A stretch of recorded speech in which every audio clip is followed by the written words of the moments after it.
This is 1480 KRAE Cheyenne.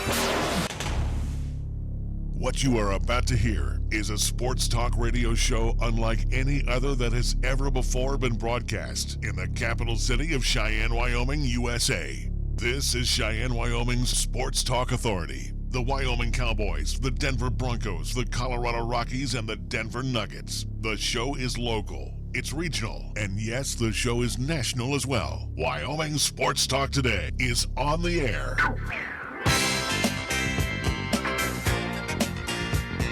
If they're talking sports on the radio in Cheyenne, this is the place it happens. This is Wyoming Sports Talk Today. And welcome to a Tuesday afternoon Wyoming Sports Talk Today, being brought to you by Chick-fil-A at the corner of Windmill and Del Range, directly across from Menards, Ray and Cindy's place. Remember, graduation season is upon us, so go to CheyenneChicken.com. Let them cater your graduation party, or weddings, or even anniversaries, birthdays. Chick-fil-A is always there to do the catering thing. Oh, by the way, they're open Monday through Saturday, serving up 3 delicious squares Monday through Saturday at the corner of Windmill and Del Range. Kia of Cheyenne over on Nation Way with a lot filled with 2019 Kias looking for new homes right now. And again, the Kia family on display. Talk with my good friend AJ and the entire crew over at Kia of Cheyenne to take home the Kia of your dreams today. Kia of Cheyenne on Nation Way. Platte Valley Bank ×2, banking the old-fashioned way, banking the new modern technology way, and everything in between, like home loans, auto loans. How about HELOC loans? Platte Valley Bank is here for you. 2 locations, the original on Vanda High, and of course the east side location at the corner of College and Pershing. Medicare Pharmacy. For all your pharmaceutical needs, you'll catch them at the same location as always. Bluegrass Circle next door to Texas Roadhouse, open Monday through Saturday. Lennox Auto Body on Dunn Avenue. The Auto Glass and Detail Center over on Pershing Boulevard. The Lennox family has been running these operations for a quarter century. Drop on by and say hi to the second generation of the Lennox family, Heather Lennox, as she continues on the tradition. First Tier Bank at 1508 Stillwater Avenue, offering 3.1 annual percentage yield right now on a 27-month CD. Yes, their CD is offering some big bucks right now, so do check it out over at First Tier Bank. 1508 Stillwater Avenue. At 1507 Stillwater Avenue, Suite D in the Greenway Commons, it's Mondello's Pizzeria. Italian cuisine at its finest. And again, Joe has been doing this for a long time.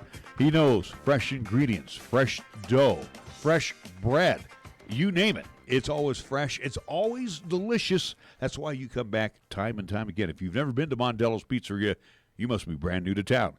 Head on over to the Greenway Commons, 1507 Stillwater Avenue, Suite D, for Mondello's Pizzeria. Mars Plumbing Heating at 1515 Logan Avenue. And again, they're on the job 24/7. So during this crazy weather that we're having, maybe the heating unit is having some problems. The water heater might break down. Who knows? Or you might want to tune up the air conditioner. You're going to take a chance to see that summer's actually going to come here. Get a hold of Mars Plumbing Heating. Oh, by the way, they're there 24/7. We want to thank Jolly Rogers over on Highway 30, your exclusive home for Jayco RVs, fifth wheels, and travel trailers. And again, they're going to make you an offer you can't refuse over at Jolly Rogers. Some 18s still on a lot at great prices, and the 19s are showing off their stuff right now. Oh, by the way, with great financing packages available. Jolly Rogers RV Sales and Service. And 2 words to describe today: Taco Tuesday. Taco John's of Cheyenne, and Taco Tuesday is on tap today, going on right now. I say no more. Taco John's of Cheyenne. And we get our program underway with our scoreboard. It's being brought to you by Pepsi of Cheyenne. There you go. I almost said something else. Well, it's not a bad thing if I said Kia of Cheyenne. But our scoreboard is being brought to you by Pepsi of Cheyenne. Here's Nick. Well, my 2 words are how about a Game 6, and that involves in the Western Conference Final between the St. Louis Blues, who are at home at the Enterprise Center, as they will take on the San Jose Sharks. San Jose, at least down in this series, 3-2, looking to at least tie things up to move it to a Game 7. That game tonight will happen at 6 o'clock, and you can see it on NBC Sports Network. That's what's happening. NHL action for tonight. We go to the Major League Baseball scoreboard, and Here's what's happening in the National League as we will check out games that are going to be going on when we're still on the air. Matter of fact, they get underway at 4:10. The Swingin' A's and the Cleveland Indians at Progressive Field. 5 o'clock hour, we'll have the Phillies and the Cubs at Wrigley. Rocks and the Bucks in Pittsburgh tonight. It will be German Marquez on the hill. He'll be opposed by Chris Archer. That should be a good contest at PNC. Also, the 5 o'clock hour, Yankees and the Orioles at Oriole Park at Camden Yards. Bo Sox and the Blue Jays in the Rogers Center. Dodgers Rays at Tropicana Field. Marlins and the Motor City Kitties of Detroit at Comerica.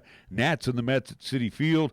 5:40 Reds and the Brewers at Miller Park. 6 o'clock hour, we have the Mariners at the Rangers. White Sox and the Astros in Houston at Minute Maid. 7:45 at Oracle Park. Will the Giants get more than 2 hits? Will Brandon Crawford get all the hits again tonight for the Giants as they host the Atlanta Braves? Oh, this team sucks. I'm talking about the Giants. 8 o'clock hour, Twins at the Angels at Angel Stadium, Anaheim. Diamondbacks and the Padres at Petco, already wiped out due to the weather. That'd be our storm that's starting to venture east a little bit. The Cardinals and the Royals have been wiped out, and they will make that good coming up on May 22nd, which would be mañana. We move on to the NBA scoreboard. Well, we only have one bit of action to wrap up here, and that's the Eastern Conference Finals, where right now it stands in favor of the Milwaukee Bucks 2-1. Game 4 on tap tonight in the Scotiabank Arena in Toronto, Ontario. Raptors winning most recently in double overtime, looking to square off that series. If you didn't hear, the Warriors won last night in overtime in the Moda Center as they sweep the Portland Trailblazers. So Bucks and Raptors, the last thing going right now for the Eastern Conference Finals. Our scoreboard brought to you by Pepsi of Cheyenne. Hi, I'm Alex White, tea master at Pure Leaf. When I make tea, everything I know goes into it. You can't be impatient. When I craft Pure Leaf iced tea, I don't take shortcuts, because I want you to have the same amazing taste of iced tea that I do. So I start with fresh picked tea leaves. Then, after they're delicately dried, I blend and brew them at a lower temperature to draw out their unique aromas. And then I taste and fine-tune the blend for a delicious smooth iced tea. I'd love to have you take a sip right now, but that's one thing we can't do over the radio. But you can experience the same delicious taste of Pure Leaf iced tea anywhere you are. I'm Alex White, Pure Leaf Tea Master. Pure Leaf, our thing is tea. When you say Mondello Pizzeria, think authentic Italian. When you say Mondello Pizzeria, think made fresh from scratch. When you say Mondello Pizzeria, think great pizza, delicious Philly cheesesteak, superb hot and cold Italian sandwiches, meatballs, sausage, and special subs, calzones, crisp salads, and great service. When you say Mondello's Pizzeria, think unmatched Italian taste. Mondello's Pizzeria, 1507 Stillwater Avenue, your only true Italian stop for lunch or dinner.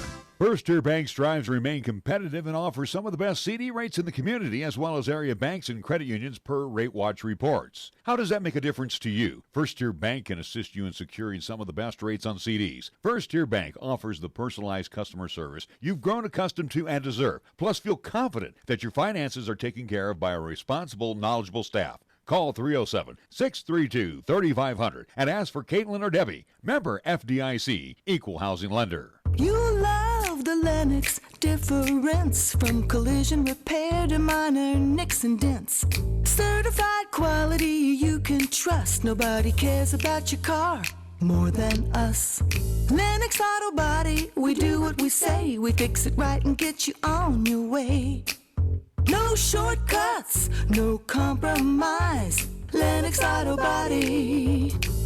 No shortcuts, no compromise. Lennox Auto Body at 1020 Dunn Avenue and the Detail Center at 617 East Pershing Boulevard, Cheyenne. Are you looking for a pharmacist who will actually take the time to talk to you? Then come to Medicare Pharmacy. We're dedicated to healthcare only, which means we'll fill your prescription quickly, and then we'll make time to listen, answer your questions, explain your prescriptions, and tell you about possible drug interactions. Medicare Pharmacy. We'll always make time for you. Medicare Pharmacy, 1947 Bluegrass Circle, next to Texas Roadhouse in Cheyenne. Or call 635-3712. Here's the latest weather forecast on 1480 KRAE. For today, it'll be cloudy with snow throughout the day with highs around 33 and winds out of the north at 15 to 20 miles per hour. And for tonight, it continued to be cloudy with snow throughout the evening with lows around 27 and winds out of the northwest at 15 to 20 miles per hour. On Wednesday, it'll be mostly cloudy with highs around 44. And on Wednesday night, it'll be mostly cloudy once again with lows around 30. Fat, lazy, and stupid is no way to conduct a sports talk radio show. We've thrown down the gauntlet, upped the stakes, and made it clear that when it comes to sports talk radio in Cheyenne, there's a new player in town. This is Wyoming Sports Talk Today, and it's only here on AM 1480 KRAE.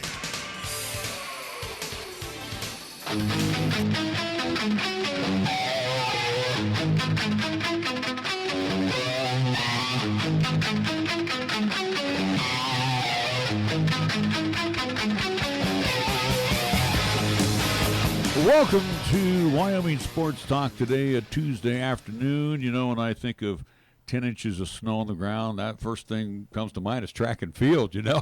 So, actually, we have Should be happy that I was going to say you should be happy that state happened last weekend. Yeah, this weekend. we got it all in over at Harry Gelding Stadium in Casper at Casper Kelly Walsh. So we have Sean Wilde join us. You know, Coach, first off, congratulations on the state championship repeat. You know, one is tough, back to back. Man, oh man, I tell you what, that is a tribute to the job that you're doing and to the kids' effort and buying into the program. Yeah, absolutely. I mean, it was great to go back to back, especially after all the seniors we lost last year. I like to think I got lucky, but the kids put in the work and they worked hard for it and they deserved it. You know, with our weather, and we kid about it, and sometimes we're actually serious about it, but running takes a lot. And again, it's not just running indoors in the field house, but you need to get outdoors, get acclimated to the climate. But Mother Nature at times kind of puts the kibosh on that. How do your kids, do the exercises and things to keep them in shape, stay in shape, and be ready for, the big events like the state? You just got to push through. We are lucky because we have a field house. We can get in and use sometimes. Obviously we are sharing with other sports at the same time, so you got to do rotating schedule. And it's going to be always a lot better to get outside. And, at state this year, we had all 3 seasons. We had 3 of the seasons there. We had 80 degrees on the first day. We had rain on the second day and snow on the third day.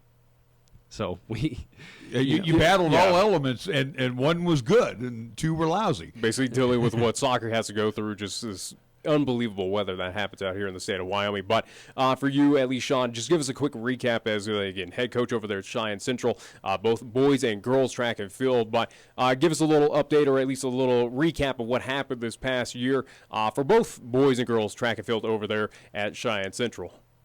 Well, we started the season actually pretty slow for outdoor, mostly because spring break just sneaks up on us right there at the beginning of the year. We got a week in, and then we go out and we have spring break, and that just really throws a huge wrench into our training plans. And so we have a lot of kids that leave, and so we beg them, hey, we're going to give you workouts to do on vacation.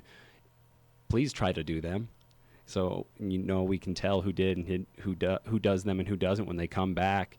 But, this is a year where we thought it affected us quite a bit, and in reality, maybe it didn't. Maybe we were a little bit too presumptuous on that front because the girls repeated. The boys had a lot of great performances on their side too. The boys distance squad really pulled through in a couple key events. They work hard, and they've been there since their freshman year. That senior squad, and I'm excited for the young freshmen that are coming in. But there's a senior group that they're done now, and they didn't get as many points as they wanted. But, the fact that they were able to take how they were and improve throughout their 4 years and get to the state meet was awesome for them in and of itself. The rest of the team, the boys team kind of had a rough state meet because kind of like our number 1 performer, he was battling an injury since indoor track, Blaine Dilly, and he did his best to put himself out there for the team, and he was able to get in a couple events. He even had to, in the triple jump, he had to do a 4-stride approach. And it was funny because Coach Pickett, right before, he's figuring out the math of how to get it done, and he was able to nail it. And Dilly snuck in and got a third-place finish in that. And so that was just cool to watch because, he was Blaine was worried that he wasn't going to get any jumps in, and on his first jump, third jump in prelims, he just blasted a 43-footer, and it was awesome to see. He's definitely that athlete over there at Central Oregon. He's dealt with those injuries and also too at least knows how to overcome. And good to hear that he had that opportunity there at State. But again, as we talk about what happened this past season and talk a little bit about your girls team that did repeat their state champions, was there any point in time you seen this team throughout this year, any overconfidence by these young athletes of saying, hey, we won it last year, we can do it again. This is going to be a breeze for us. Or was there any, again, targets on the back, so to speak, by other teams where, we're taking on a Cheyenne East track or, one of the Casper schools where we came in a little too overconfident, they got the target on our back, and we got our butts handed to us. I mean, were there any moments like that throughout the season that you noticed that, especially on the girls' side for track and field? Our performances were so sporadic throughout the year that we always had some good girls that could get out there and do performances, but we definitely went into state as the underdog. I mean, especially when you lose the conference meet, because we lost it to Laramie. Laramie was the favorite. We may have, when you look at like online standings, they just take the best marks of the season, and most coaches know, they haven't done that since the beginning of the season. Something must have happened. They're not going to be able to replicate this. So we didn't have to worry about a whole lot of ego this year. Kids they wanted to do good, and they were thinking, okay, I'm just going to do as good as I can to help the team place as high as they can, and that's just what they did. A perfect example of that is Taylin Sewell in hurdles. Her goal was to try to get, all state in the 100-meter hurdles, and she just missed out. And even though she got third, when she kind of wasn't, but she got it, really helped the team. Team was super excited, but she was still a little let down because she missed her individual goal. So essentially, though, for the girls' side of things for track and field, it was almost like your young athletes had a chip on their shoulder, so to speak, of, hey, we're getting a little disrespected. We are defending state champions. Laramie's getting all this respect, and maybe, again, had a bit of rough go of it at conference, but, hey, let's still show them why Central High is still the defending state champs, and let's get another one. So basically, that's what you're telling me is at state, your student athletes said, hey, let's get a little respect and bring back a title here to Cheyenne. Absolutely.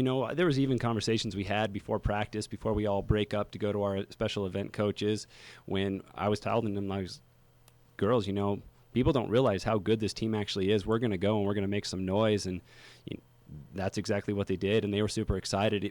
At state, when we were having our team meetings at the end of the day in the hotel, and I was breaking down the scores to them, they were excited. They wanted to bring the trophy back home to where it belonged, and they had chips on their shoulder, and they did feel the disrespect, but they kind of did so in the right way. They didn't, let it weigh on them. They used it as just pure motivation. We're talking Sean Wilde, the head track and field coach at Cheyenne Central. Sean, let me ask you this question. And again, not to be braggadocio, but let's be real honest. The east side of the state is pretty much the tops right now for track and field, with the addition of Thunder Basin. And again, they have, probably not missed a beat since the splitting of both Campbell County High School and Thunder Basin. You still have the 3 high schools here in Cheyenne, which offers more medalists, in both track and field for men and women. But bottom line is the East is still the dominant part of the state in track and field, right? Definitely this year, it definitely feels that way. I mean, Kelly Walsh, their men's team won it. They're more easterly in the city of Casper, but, right. But they're in the West Conference. So, but I mean, when you have Laramie, the Cheyenne schools and the Gillette schools and Sheridan, who's really come around. I actually ran track and field with Taylor Kelting at the University of Wyoming. He's just done a phenomenal job getting that Sheridan team up in the mix every single year. So a huge shout out for him. But the east side of the state it's tough. It's strong. I mean, I'm real happy to see Jackson, Star Valley, and Cody putting in a mix in there. I mean, Cody, they just missed out getting top 4 on the girls' side. Every time I scored the meet, I actually had them leading the first day, and Laramie came out with a surprise with winning the SMR and was able to pull ahead of Cody that first day. So it for the most part, East is kind of stronger, but I don't think it's not going to last. It's going to go back and forth just like it always has. All right, we look at the ever-lovely three-peat for next season. I know you want to enjoy this year, but, again, from the feeder schools, you have McCormick, where you're going to have young men and women come on over to, be track and field athletes. I'm sure you've had a chance to look across the way and see those young athletes. One thing that I'm always impressed by when I walk down the halls of Cheyenne Central is those student athletes that are remembered for their accomplishments, and there's a lot of track and field athletes that are enshrined, so to speak, at Cheyenne Central, including your own athletic director, who was very good in the hurdles. So is that something you kind of point out to the new members as they become track and field prospects for Cheyenne Central? Look what we have a rich tradition here. I mean, do you kind of throw a little pressure on them as they walk through the halls? I try to. I definitely could do a much better job of trying to recruit those kids at McCormick and try to, bring them up, just because we're a city where you have a lot of kids that look up at the high schools and they kind of choose where they want to go. And right now, Central, for the most part, kind of isn't seen as that much of an athletic powerhouse. And I don't know why, because, we have a lot of state titles, and we're always competing, even when we supposedly don't have that much talent. We get up there and we compete. The women's soccer program and the track and cross country programs, we haven't finished less than top 3 for a few years, and it's pretty impressive. And it's because of the coaches, and I think it's because of just the school itself does a great job of making sure that the kids have their priorities straight. Academics is real important.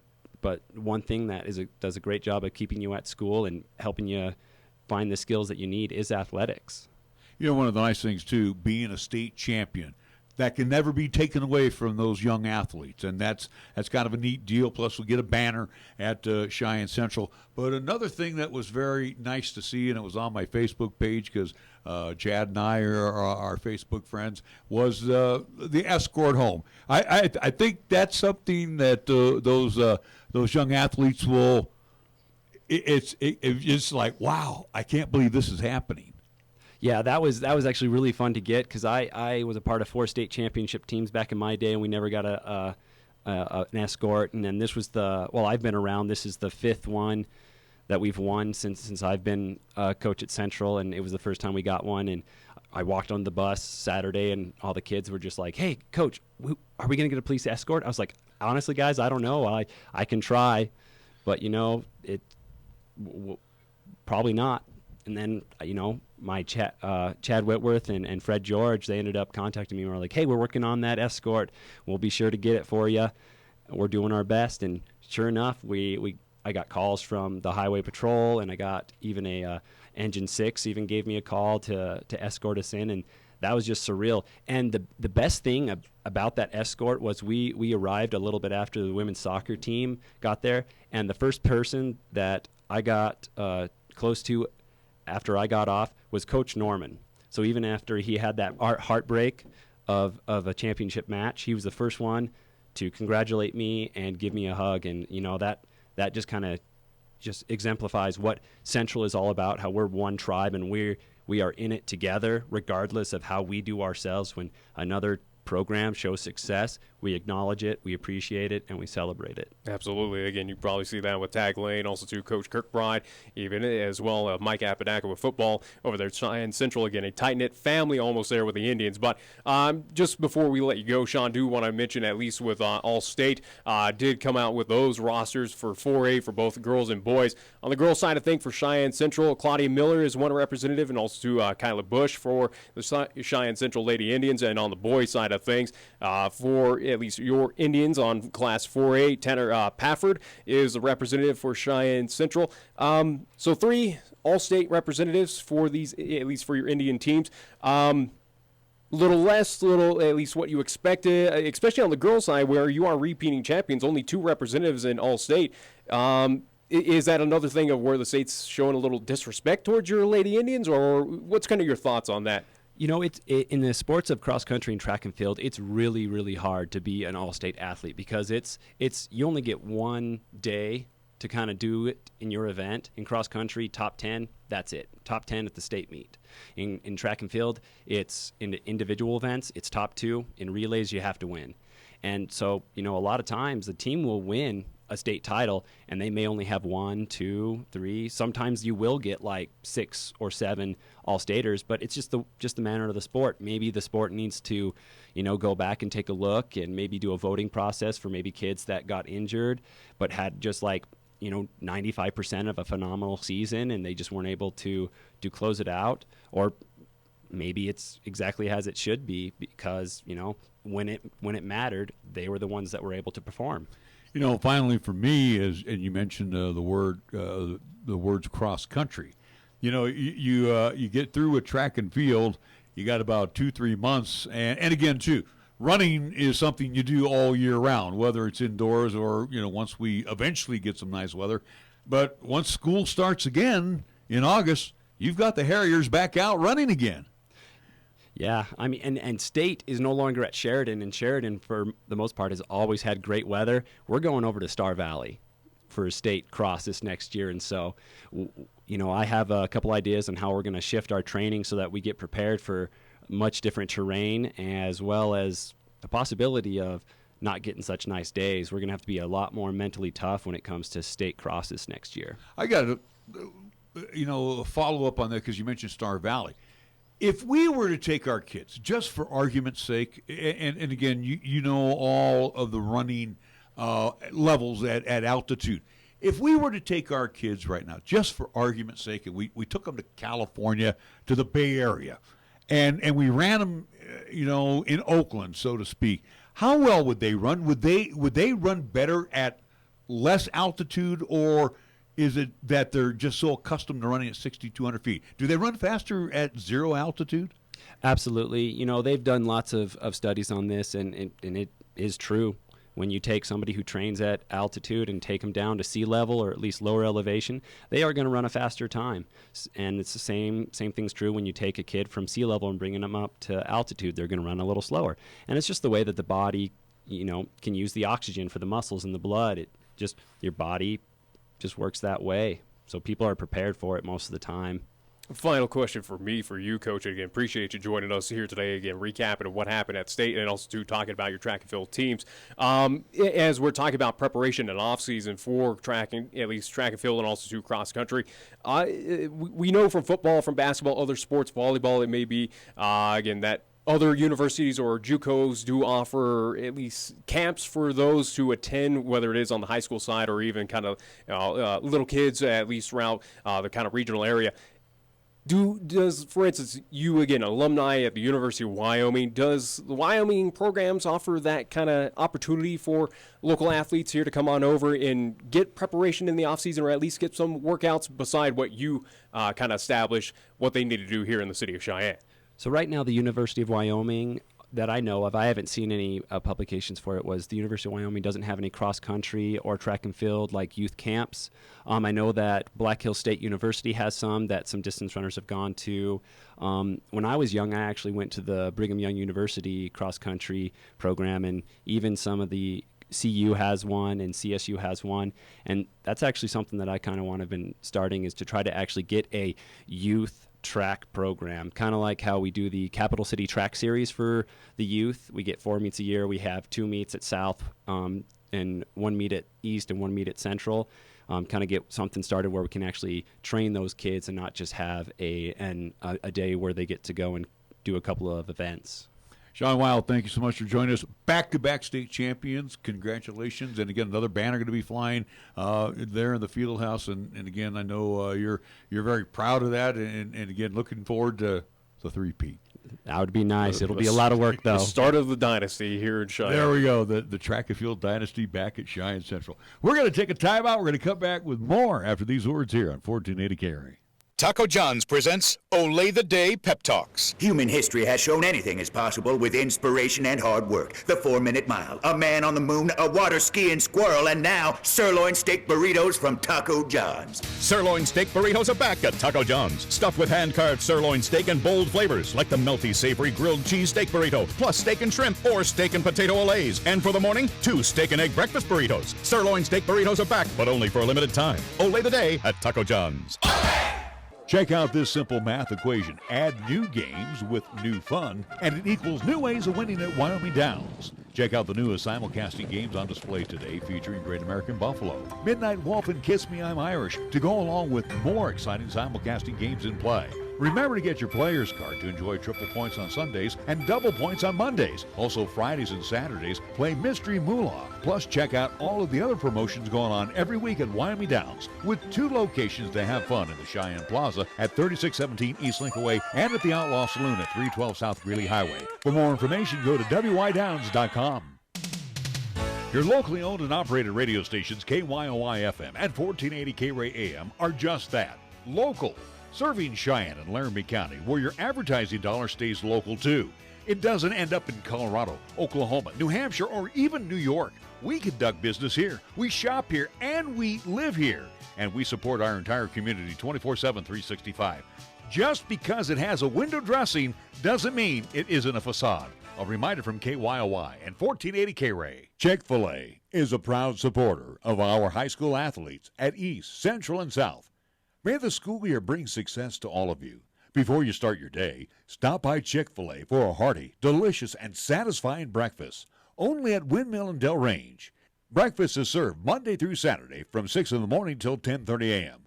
Breakfast with Chick-fil-A, the most important meal of the day at Windmill and Del Range. Right now it's time to head over to Jolly Rogers RV Sales, Parts, and Service for low prices on outstanding RVs in Wyoming. Your local, exclusive Jayco dealer wants you to check out their closeout deals as well as their 2019 inventory of trailers, fifth wheels, and toy haulers. You can save up to 30% on select models with approved credit. You can find them at 6102 East Highway 30. Jolly Rogers RV Sales, Parts, and Service is a proud sponsor of LCCC men's and women's basketball, also our local high school teams too. Capital Lumber is number one in Cheyenne. Are you listening? We're all the lumber store you'll ever need. For electrical, plumbing, paint, and tools, lumber and hardware, we're for you. And we're out to earn your business, yes indeed. Capital Lumber is number one today. Are you listening? Capital Lumber's at your service all the way. Capital Lumber Company serving our area for over 53 years at 1222 Dunn Avenue in Cheyenne.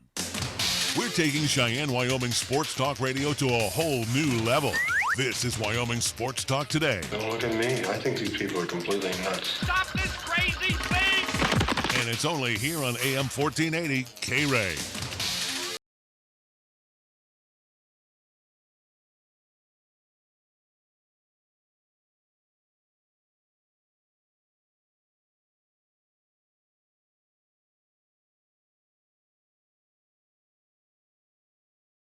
Welcome back to Wyoming Sports Talk Today. Our thanks again to Sean Wilde. Join us, Central High School track and field coach. And still to come, we'll be talking with 18 under extreme skipper Adam Galicia. He will also have a position player in with him today. Kenzie, what was her name again? Kenzie Boltz. Kenzie Boltz. She will be joining us. So, again, do join us for that coming up in the 4 o'clock hour. It's almost like you don't read my social media posts. I read your social media posts, but I'm doing 2 things here. I've got this in my hands. I don't even want to hear it at this point. But, again, as we talk with Sean Wilde, again, we'll have the Cheyenne Extreme in today. Tomorrow we will have Post 6 in. But regarding Cheyenne Post 6, do want to mention at least something that I noticed. And since we do have them scheduled to come in studio for tomorrow, they did have a game. And, again, I'll emphasize, they did have a game scheduled for tomorrow, 6:30 up in Casper, Wyoming, taking on the Casper Oilers. This is the post-6 Sixers. That game, due to the weather and due to field conditions there at Mike Lansing Field, game has been officially canceled, so no contest against Casper Oilers this Wednesday. Again, will that game be rescheduled? Possibly, but who knows at this point in time. But again, as we talked Cheyenne Extreme, they were in action as thankfully they were down south in Loveland, but due to, at least for Cheyenne Post 6 and the Mustangs, again, recapping from this past weekend, unable to compete due to weather and field conditions up in Rapid City, and they're hoping to at least compete again this weekend, especially Cheyenne Post 6, who will be up in Gillette, Wyoming, as they'll be seeing Rapid City, Sheridan, Casper, and Gillette coming up this weekend. So hopefully Post 6 and also to Cheyenne Mustangs, who will be in town this weekend, they will be competing in the Memorial at least tournament. Hopefully both of those teams will be back in action this weekend, but again, weather is to be determined around the state of Wyoming, clearly. Well, what we need, first off, is the snow to melt. All 10-plus inches of snow that fell. Crikey, I can't believe it. Well, one thing was for sure last night, everybody got to play baseball. Except already one game has been scrapped today, but everybody in the nation was playing ball. Good for them. But us, we were. I think the nation was more focused yesterday on what was happening out in Portland, if anything. But yeah, well, we'll get to Portland. Let's first go to how about Minot State? Yeah, let's make this announcement. LCCC basketball sophomore Stephon Manzi has signed with NCAA Division II Minot State in Minot, North Dakota. Correct me if I'm wrong, his host family's in Idaho, right? Yeah. So pretty close by. I mean, it's nothing unique for Stephon, where again he's been out in this region. Obviously did not have the option to travel up to Minot, or at least that kind of part of the country. But again, nothing unique for Stephon, but at least for him, good news that he is moving on to the next level, continuing his basketball career there with Minot State. So congratulations to Stephon Manzi. Do want to mention at least, so that was from the LCCC ranks on the men's side of things. The only other sophomore waiting, and again, we'll be in contact with Coach Jason Ficca. That would be one Hayden Collier to see what is his future there for the LCCC Golden Eagles. But on the local side of things, from Cheyenne East, 4 products had their signing day today over at East High School. Do want to mention at least Kaylee McEwen, basketball star for at least under coach there for the Lady Thunderbirds. She'll be moving on to Johnson & Wells down in Denver, continuing her basketball career, so she'll be at least competing down there in Denver. Again, Johnson & Wells, the culinary school that does at least have basketball so with Coach it. Wessling setting off maybe a chef to carve up teams in never mind, moving Don't right even along. go. Also, too, do want to mention Sam Hegman. He'll be at least signing to at least compete in track for the University of Wyoming. Same with Jefferson Danso.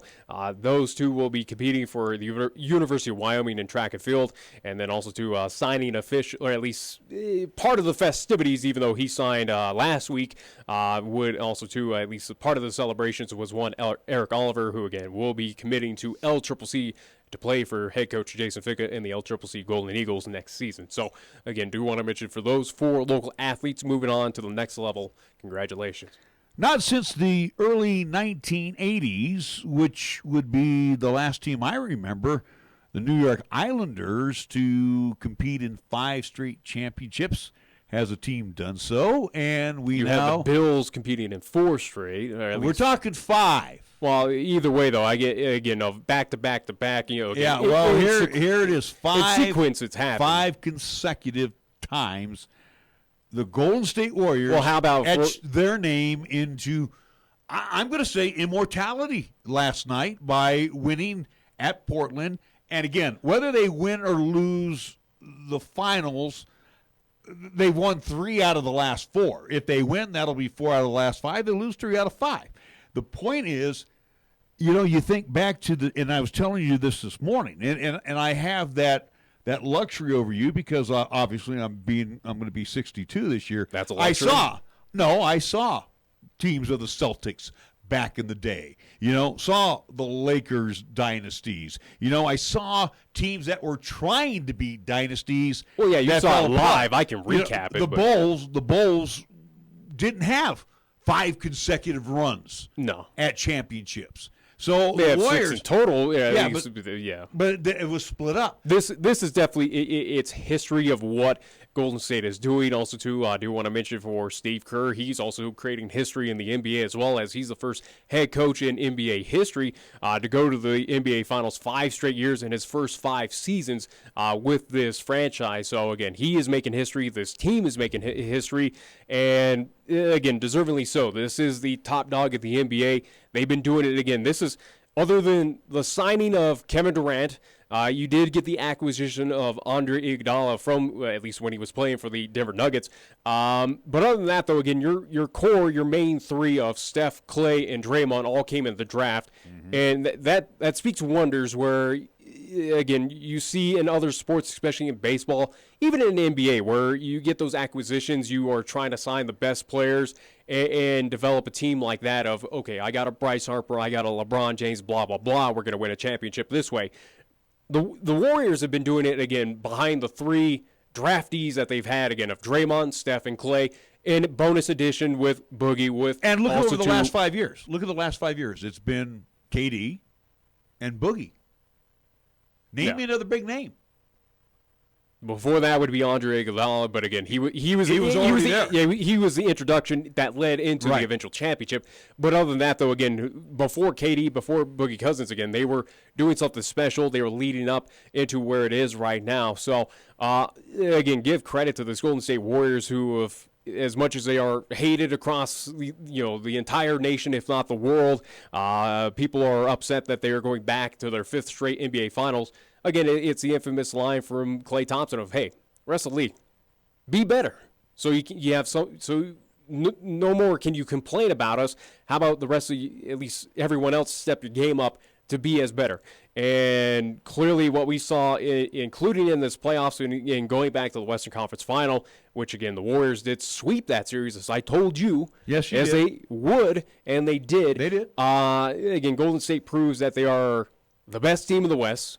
The Western Conference is the best conference in the NBA. The East has always been kind of pathetic. It's starting to ramp up a bit with Milwaukee, with Toronto, with Philadelphia. Those teams are trying to get a little bit more respectable. I'll even throw Boston in there. But right now, this is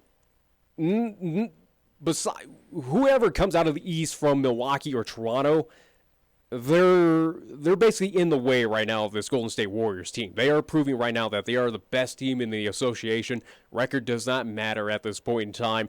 And look out Milwaukee or Toronto, because this is a team that is full steam ahead and has the possibility to get KD and DeMarcus Cousins back on this team. I was just looking here, and I wanted to bring this up. Switching gears, but I wanted to keep it in that vein with Steve Kerr. And I was looking at if he happens to win another ring with the Warriors. Now, Phil Jackson has 13 rings. Yeah. 11 as a head coach, 2 as a player. He was a reserve forward with the Knicks, and I think it was, 70 and 73 that he won his rings with the Knicks. Kerr already has 8 rings. Yeah. 5 as a player, 3 with the Bulls, 2 with the Spurs, and 3 with the Warriors. Mm-hmm. So, dare I say that Steve Kerr now is starting to knock on the door of Phil Jackson for most rings as a player / coach? And right now, I think you could make a good argument for Steve Kerr, obviously, as a player. Combining efforts between as playing in the NBA and also to now head coaching, that Steve Kerr has got to be a Hall of Famer. Especially of what he's doing on the head coaching side. I would think so. This is his first 5 years as a head coach, and he's doing something spectacular. Well, and I think the compliment was paid to him last night by Steph Curry when he was being interviewed by Doris Roberts. Again, the job that Steve Kerr has done. Again, we don't think of the bench players. Obviously, Steve Kerr and his staff keeps that bench motivated to step in at any time and be you got to do that. Any head coach is probably doing that. I wouldn't doubt Jason Fick and Brian Ortmeyer doing that. I understand that, but the system that he has developed with the Golden State Warriors, and again, these guys just, they may look like they're playing on the playground. The infamous, at least situation regarding the bench and Steve Kerr is you go back a couple of years ago, even heading into the NBA Finals, which eventually led to a Finals MVP for one Andre Iguodala, the guy who was nothing but a starter his years, whether it was with the Denver Nuggets and just throughout his career, I do believe with Philadelphia too, but eventually we got a full starting lineup. Andre, we need for you to be the sixth man off the bench. Andre was a little vocal about that at the beginning of that season, saying, I'm not happy with this. I don't want to be the sixth man. I'm a starter. This is unacceptable. But understanding that Steve Kerr did talk with him, that that coaching staff did say, hey, we're going to rely on you as if you are a starter, but you're not going to start for us. We still need you in this sixth-man role. Well, Andre did, again, he embraced it. And eventually led to him becoming an NBA Finals MVP in one of the, at least in the, I do believe, year, was that the first year or second year? I can't even remember at this point in time. But either way, though. First year because they didn't win the second year. Yeah, that's right. Yeah, and they won the last 2 years. So, again, for Andre Iguodala, though, again, as we're talking about the bench and at least Steve Kerr and head coaching just kind of developing and building that relationship, he's been there before. He's dealt with that, and again, they've embraced it. Well, the same thing was done in Boston with one Kevin McHale. McHale at 6'11" was, again, he was one of those highly touted recruits out of college. He was okay as a starter. He goes to Boston. They said, no, this is going to be your role. You're coming off the bench. He embraced it, and then the rest is history. Boston went on to have very successful seasons with him and Bird. You go right down the list there. Dennis Johnson, Robert Parrish. They had some good teams there in Boston. But you look here, going back to the Warriors and back to Steve Kerr as a coach. Again, Steve Kerr just does not sit on the bench and just say, throw the ball up and I'm going to put guys in here and we're going to win. There's a Golden State Warriors system. Matter of fact, they showed it last night. I think it was Legler on ESPN showing Steph Curry going to 4 different areas and touching the ball 3 different times. And on that 4th time he got the basketball, boom, he hit the 3. Yeah. So, again, you only have 24 seconds to develop an offensive play. And again, sometimes the Warriors look like they're playing on the playground. And obviously, Steve Kerr has had, at least with his head coaching, he's an offensive mastermind, yes. But he's also, too, learned under some of the greats, whether it is Greg Popovich and also, too, going back. And he's also played with the likes of Michael Jordan, too. Yeah, absolutely. Again, as we're talking Phil Jackson, so again, some of the greats and legends in the NBA. So he's had that opportunity to sit and observe. He's been touched by a lot of even folks, as a commentator, he gets to watch these teams and observe and give his comments before he became the head coach of the Golden State Warriors. So he's been developing this, and clearly it's paid off for 5 seasons. Again, his first 5 years, he's gone to 5 straight NBA Finals with this team. So something that was also to develop again. Can't forget Mark Jackson. Yeah, what he did. Yeah, he was the architect of all of this. So he was the builder, but when the Warriors came with the new ownership, Mark Jackson was there after unsuccessful coaches. And again, you look at the Don Nelsons of the world and the P.J. Carlissimos. The effort was there. It just wasn't working. Enter Mark Jackson. You could see the foundation was being laid. It was like, okay, hey, we're going to do this through the draft. Well, he was essentially molding it again. Well, back, at least for the draft, again, Steph Curry was drafted on the Don Nelson years, but again, Mark Jackson was able to say, hey, once Don Nelson moved out, I'm going to start molding and building this team into playoffs, get into that respectability. Again, go back to that 2012-2013 season where they had come into the playoffs a 6 seed, taking on a number 3 seed Denver Nuggets, where, again, that season as well boasted the best home record, and yet they still got passed as the lower seed past the Denver Nuggets. Again, Mark Jackson, he formed what was going to be this dynasty. He's been shown that respect as well, too, by those players as well, of saying, hey, this is because of you. We thank you for that. But Steve Kerr was kind of that man he was that final piece, so to speak. He was that fire that's, at least he was the reason that stoked this kind of fire dynasty of the Golden State Warriors.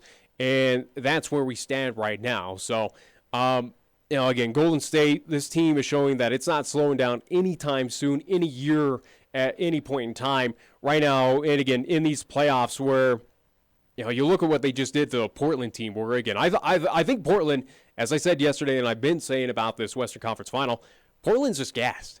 Portland, a team that had a fight and claw to get to the point where they are. Again, a brutal series against the Denver Nuggets, and they just didn't have anything left. And you ran into a dangerous Golden State team.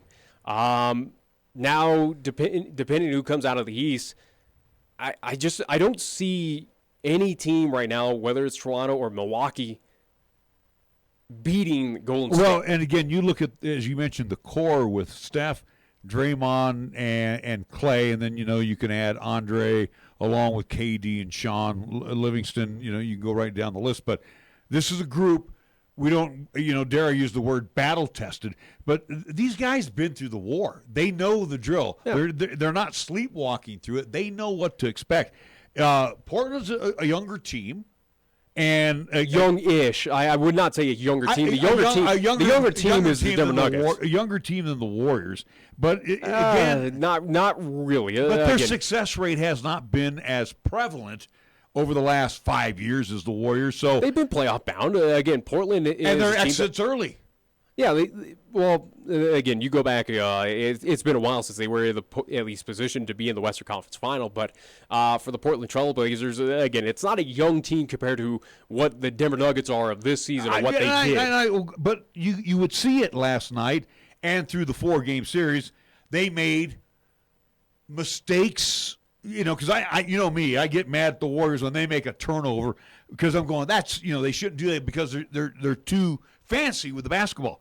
But you could see where Portland was making immature mistakes. That they just didn't have the maturity level of the Warriors. I guess for me it's more so just the energy factor again of just how worn out this team was. Again, they had a lead, and also too where Golden State had a claw, especially in that fourth quarter, to get back and get it into overtime. Golden State at a point I do believe was down by double digits once again, even in that fourth quarter. 15. Again, Golden State had a claw back and get back into that game, and I think that was just more so of. Yeah, Golden State knows how to overcome those deficits. They've been doing it in 2 straight games up to that point. They don't panic. They don't panic, but I think Portland also, too, was just so gassed they didn't have enough to close out these games, clearly. Well, and I think the last shot of the game by Lillard pretty much would prove your point about being gassed because, he threw up one from the corner with Clay having a hand in his face and he's falling back, and the shot was nowhere close. I would have put the ball in Steph's hands. I guarantee you, at least that would have been a lot closer than Lillard. Well, but again, for Portland, he's your only option if you want to hit that kind of clutch shot. You had McCollum last night. What was he? I'm not putting the ball in his hands to or Leonard to tie it. Leonard had 30 last night. Yeah, but again, if you want someone who get that buzzer beater, who's already done it, he did it earlier against OKC in the playoffs. You want to give it to. But Damian if you're going to go, so again at home, I'm not putting it in Cantor's hands. No, I saw that. But last night at home, you were going for the win. You weren't going for the tie. I don't know. I think I'd have gone for the tie against the Warriors. Think about it, Nick. I'm just saying of who's on that roster, who I want the ball in their hands to potentially tie, if not win, is Damian Lillard. I know, but here's my point I'm driving at, though, with going for the tie. And again, with Lillard, I think it was a horrible shot. You had Steph on the floor for 47 minutes last night. You had Draymond on there for 43. You had Clay on there for 46. These are superior athletes. Don't get me wrong. They're excellent basketball players. But don't you think after a while, even if you went into a second overtime, that those legs might have started getting a little bit rubbery and it might have been a little more advantage towards Portland? See, I don't understand going for the 3 last night. I went for the tie. I do. It's history now. It's history. Yeah, you could only lament on that point, but I know exactly what Portland was doing. And again, I don't blame them for what they did in that waning seconds to at least give some hope to this team. So we look at now the West.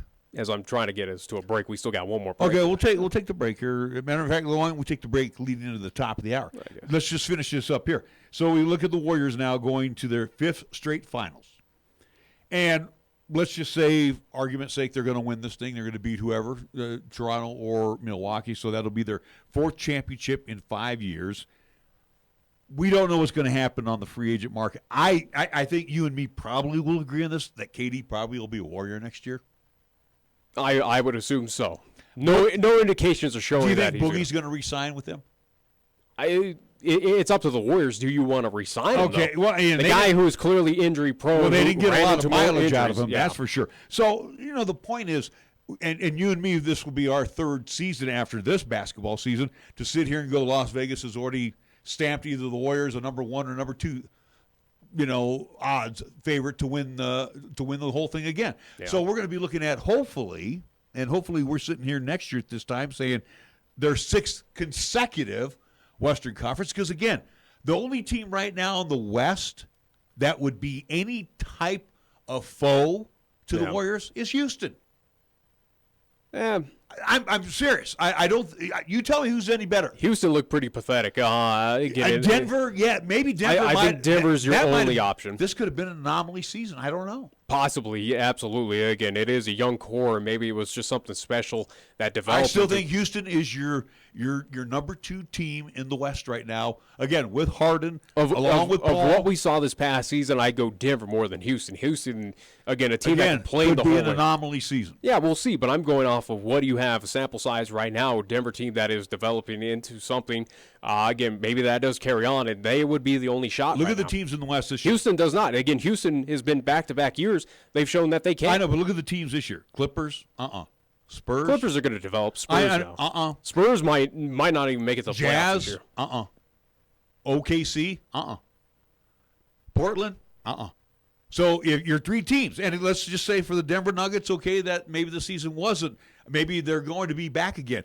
I still rank Houston higher than Denver. It's just my opinion. I'm just saying, of teams that have a potential to beat Golden State, Houston is not. They've had 2 years to do it, and they fell twice. Yeah, they did. So at this point in time, I go, Rockets, you don't have enough. You don't got it right now to defeat this Golden State Warriors team. And You've had opportunities. So again, we have not seen Golden State. So what I'm saying to you, Denver. whether they win or lose the championship round, the road is wide open for them to repeat again for a 6th consecutive NBA championship. Yeah, there's no doubt about it. Again, if they retain all these pieces, again, Clay is up in the air. He's going to be a Warrior. I think that's a done deal. Again, I'm not going to assume anything. We've seen wackier things happen in the NBA, but Clay, there is that, again, decision will be made regarding Clay of what's going to happen. KD as well, Boogie, at least DeMarcus Cousins, of what's going to happen with him. So, again, there are entities right now of this Golden State team of you got to figure out what's going to happen. That could change the landscape of the NBA possibly, especially if KD does leave Golden State. He can alter teams. He can bolster, especially if he goes to somewhere else in the West. He can add that much. Well, remember, before KD came on, the Warriors were 1-1 without him. Yeah. In championship rounds. And that's when he was with OKC. So he was in the same conference as the Warriors. We got to take a timeout. We got to hit into hour number 2. And again, we'll talk Cheyenne Extreme 18 and under softball after these words right here on 1480 KRAE. You're looking for fun and adventure? Kia of Cheyenne is the place to start, and the 2019 Kia Sportage is what you need to drive. I'm AJ Miller. The 2019 Kia Sportage will give you what you need to make things happen. This vehicle has plenty of power, traction control, safety features, technology, and comfort for any road you're on. The Kia Sportage offers numerous standard features for the money, and we can help you save money. Come in, call 775-0123, or go to KiaofCheyenne.com. We'll make it easy.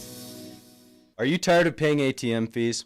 Hi, this is Rick Flood, president of Platte Valley Bank in Cheyenne. Use your Platte Valley Bank ATM or Visa debit card at any ATM anywhere. We won't charge you a fee on our end, and we'll reimburse any fee you incur at any other ATM. That's right, no ATM fees at Platte Valley Bank. How about that? Platte Valley Bank, 3310 North College Drive and 421 Van High Avenue, or pvbank.com. Member FDIC, Equal Housing Lender.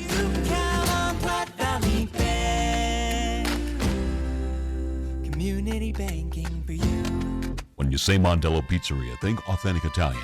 When you say Mondello Pizzeria, think made fresh from scratch. When you say Mondello Pizzeria, think great pizza, delicious Philly cheesesteak, superb hot and cold Italian sandwiches, meatballs, sausage, and special subs, calzones, crisp salads, and great service. When you say Mondello's Pizzeria, think unmatched Italian taste.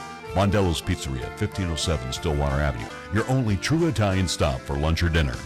You love the Lennox difference, from collision repair to minor nicks and dents.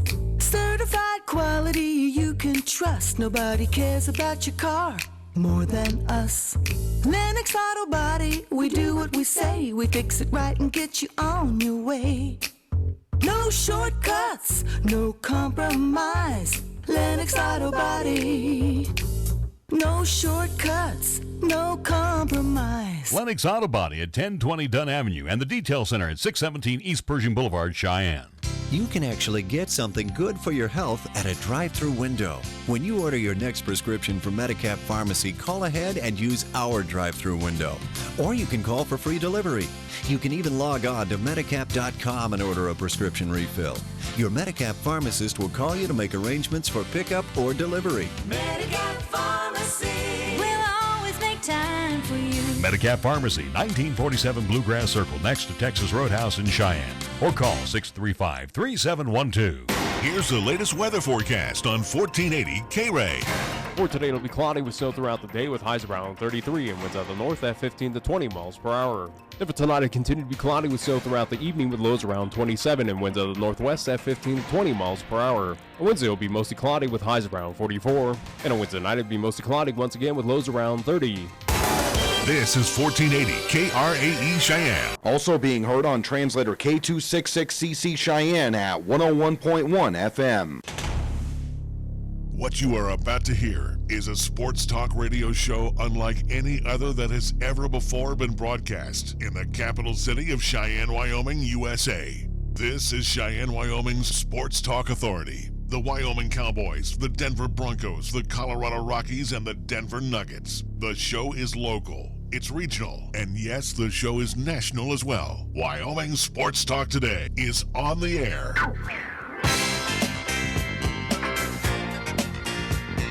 If they're talking sports on the radio in Cheyenne, this is the place it happens. This is Wyoming Sports Talk Today. Hour number 2 of Wyoming Sports Talk Today. It's being brought to you by some great folks here in Cheyenne. 2 words, Taco Tuesday. Taco John's of Cheyenne. I say no more. Jolly Rogers RV Sales and Service over on Highway 30. Your exclusive home for Jayco RVs, fifth wheels, and travel trailers. Chick-fil-A at the corner, Windmill and Delrange, serving up 3 squares Monday through Saturday. 2 convenient drive-thrus. Don't forget their cater-out service. Go to CheyenneChicken.com. Kia of Cheyenne over on Nation Way with the Kia family for 2019, including the all-new SUV Telluride. Check them out. Kia of Cheyenne on Nation Way. Platte Valley Bank ×2 with the original banking location on Vanda High, the east side location at the corner of College and Pershing. Platte Valley Bank. Medicare Pharmacy open Monday through Saturday. Same location as always. You'll find Gene and the great staff over on Bluegrass Circle next door to Texas Roadhouse. Lennox Auto Body over on Dunn Avenue, where they do the Auto and Truck Repair Center with a plethora of bays. And, of course, the Auto Glass and Detail Center. Remember, it's not clean until it's Lennox clean over on Pershing Boulevard, serving our community for a quarter century. First Tier Bank, 1508 Stillwater Avenue, open Monday through Friday. Remember, customer service first and foremost always at First Tier Bank. Mondello's Pizzeria, Joe and his wonderful crew over there. They do Paisan cuisine like no other. It's not a chain. It's not corp. It is locally owned, locally operated, and it's always delicious. Mondello's Pizzeria, 1507 Stillwater Avenue, Suite D in the Greenway Commons. Marv's Plumbing and Heating, 1515 Logan Avenue. They have been neighbors of ours for, so many years. And again, they're on the job 24/7. Just because it breaks down at 2 o'clock in the morning, don't sweat it out and wait till the 7, 8 o'clock in the morning where the water heater's flooding the basement. Get a hold of Mars. They're there 24/7, 1515 Logan Avenue. And we get things underway. We always do the scoreboard thing, and it's being brought to you by Pepsi of Cheyenne. We go first to Nick. What's going on? Updating at least schedule for Cheyenne Post 6, as I mentioned about 30 minutes ago, but I do want to remind folks coming up at least for tomorrow. They did have a scheduled game on Wednesday, 6:30 up in Casper, taking on the Casper Oilers at Mike Lansing Field, but recent update from head coach at least Ty Lane. Post 6 Sixers, unfortunately, that game has been canceled, so no contest tomorrow. Instead, we will have the Post 6 Sixers Again, Ty Lane and a player to be named here in studio with us here on Wyoming Sports Talk today. NHL action for tonight, Game 6 happening in the Enterprise Center, where St. Louis, the Blues, will be hosting the San Jose Sharks, where the Blues lead that series 3-2. You can see that game on 6 o'clock on NBC Sports Network. That's what's happening NHL action for tonight. We talk Major League Baseball.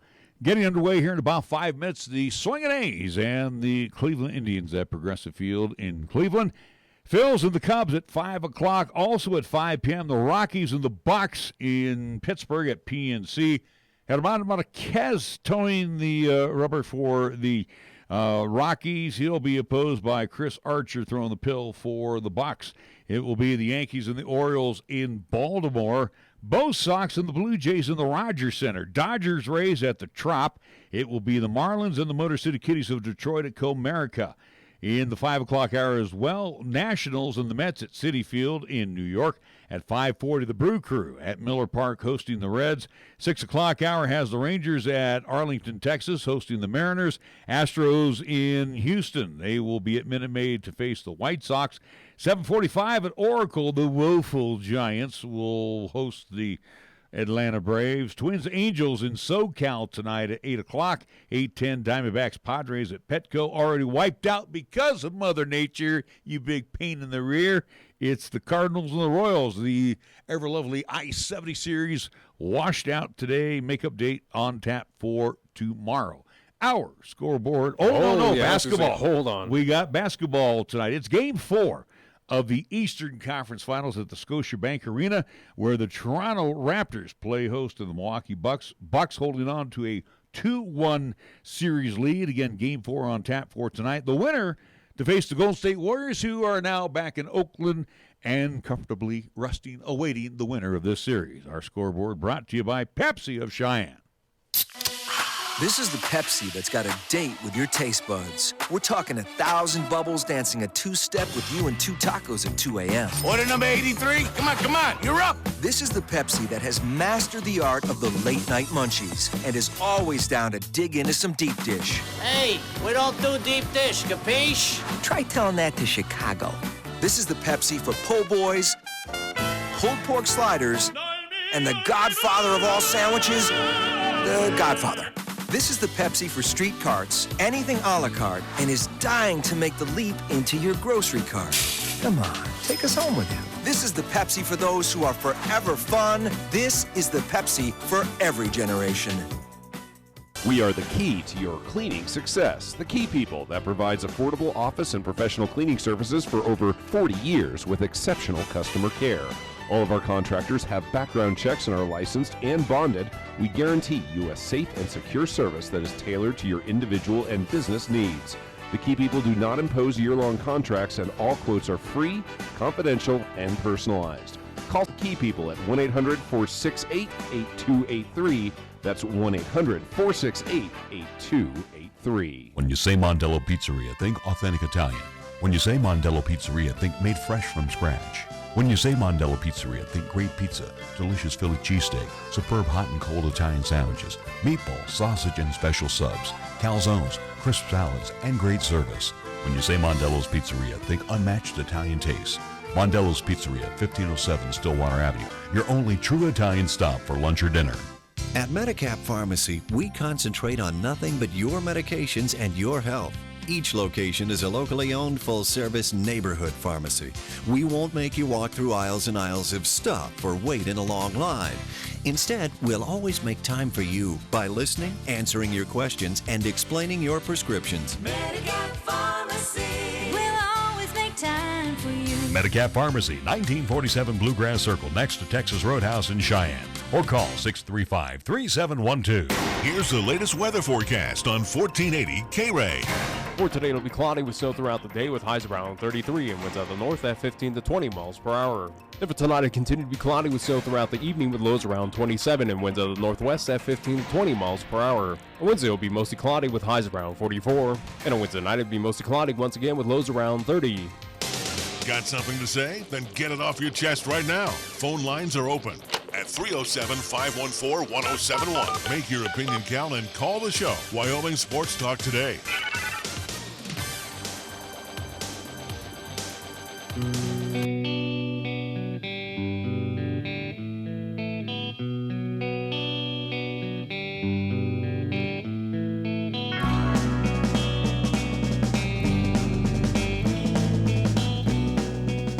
we're back.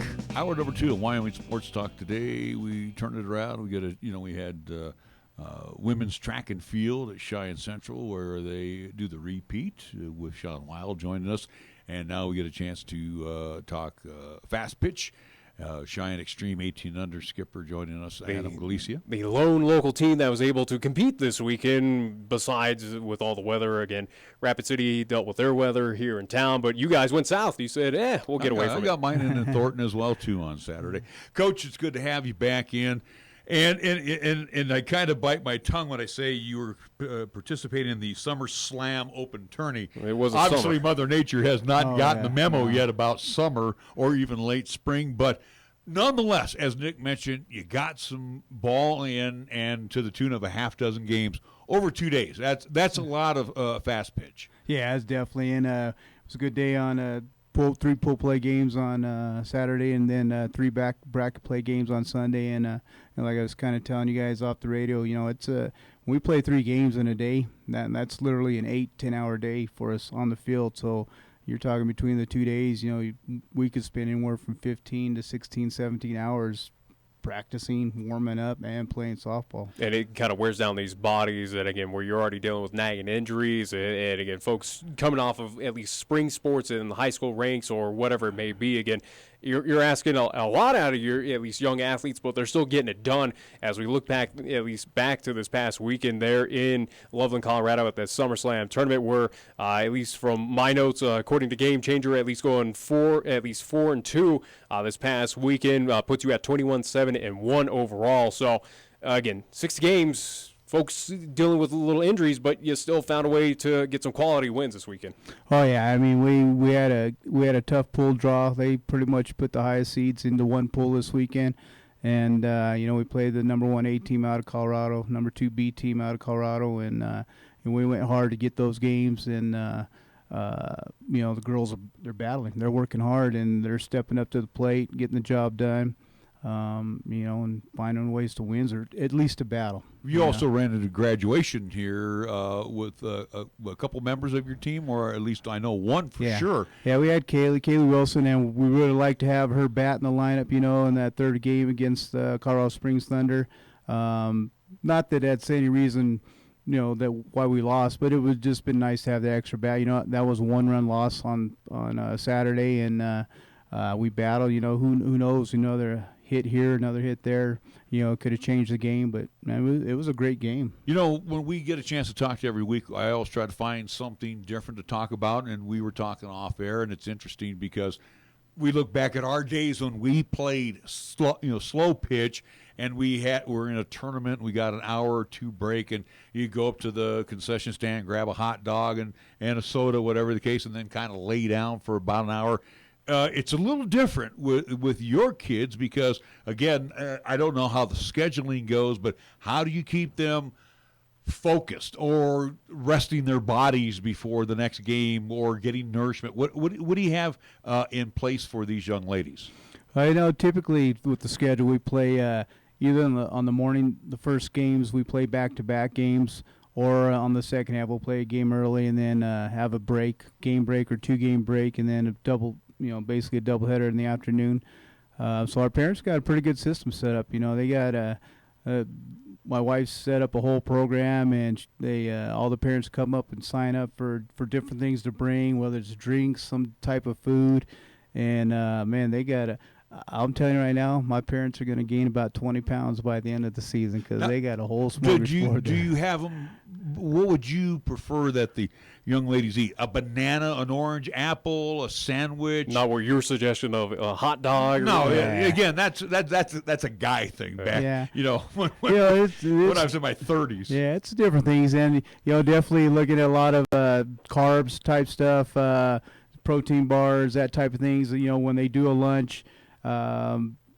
Lunch could be anything. It's kind of whatever the parents are ready to go, ready to bring. But the girls they're pretty, I want to say they're kind of picky. They'll still eat whatever, but the parents know what they want to eat. So they're making sure that they have the right types of foods there, and definitely a lot of fruits, vegetables, some sort of protein, carb type deals.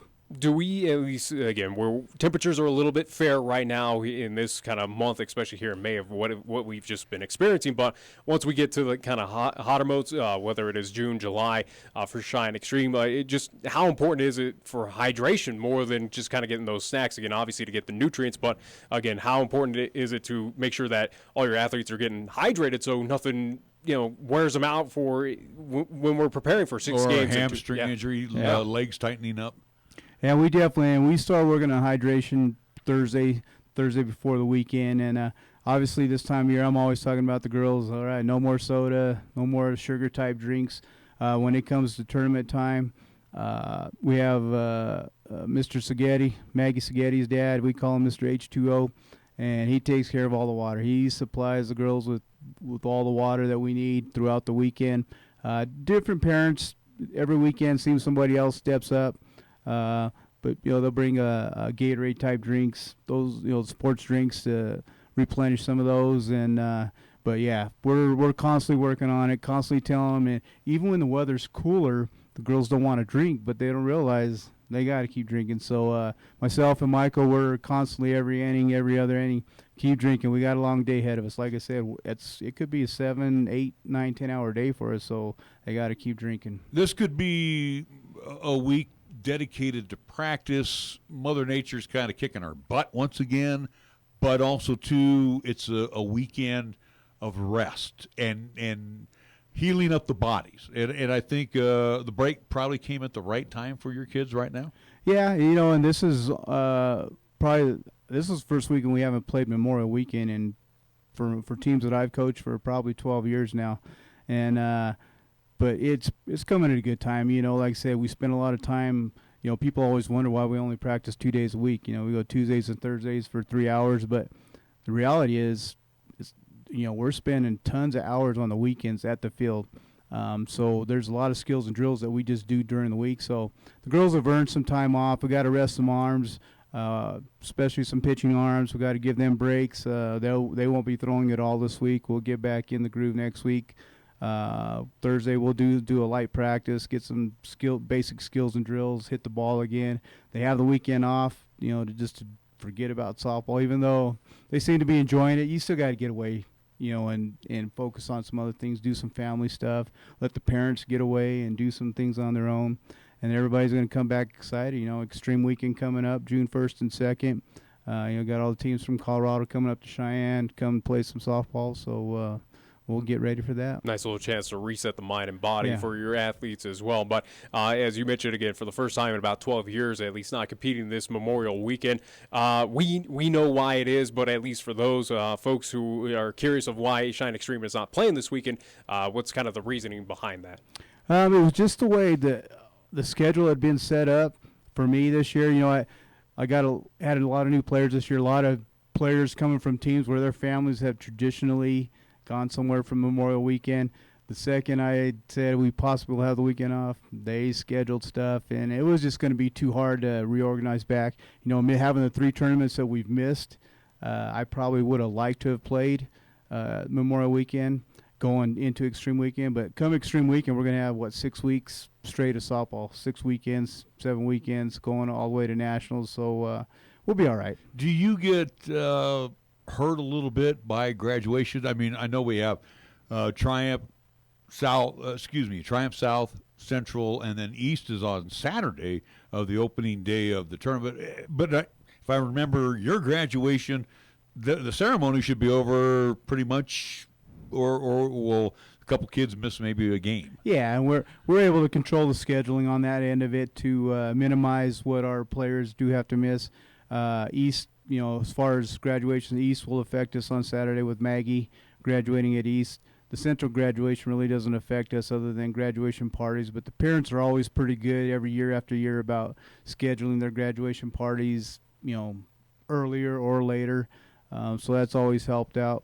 But it's not going to be too bad this year. Maggie, they have their plan set up, and so we should be okay. As you're 29 games into the season, again, having this weekend off and then getting prepared for Extreme Weekend, again, going 4-2 this past weekend, 2 losses against at least the Colorado Springs Thunder, an 18A team down there in Loveland, Colorado.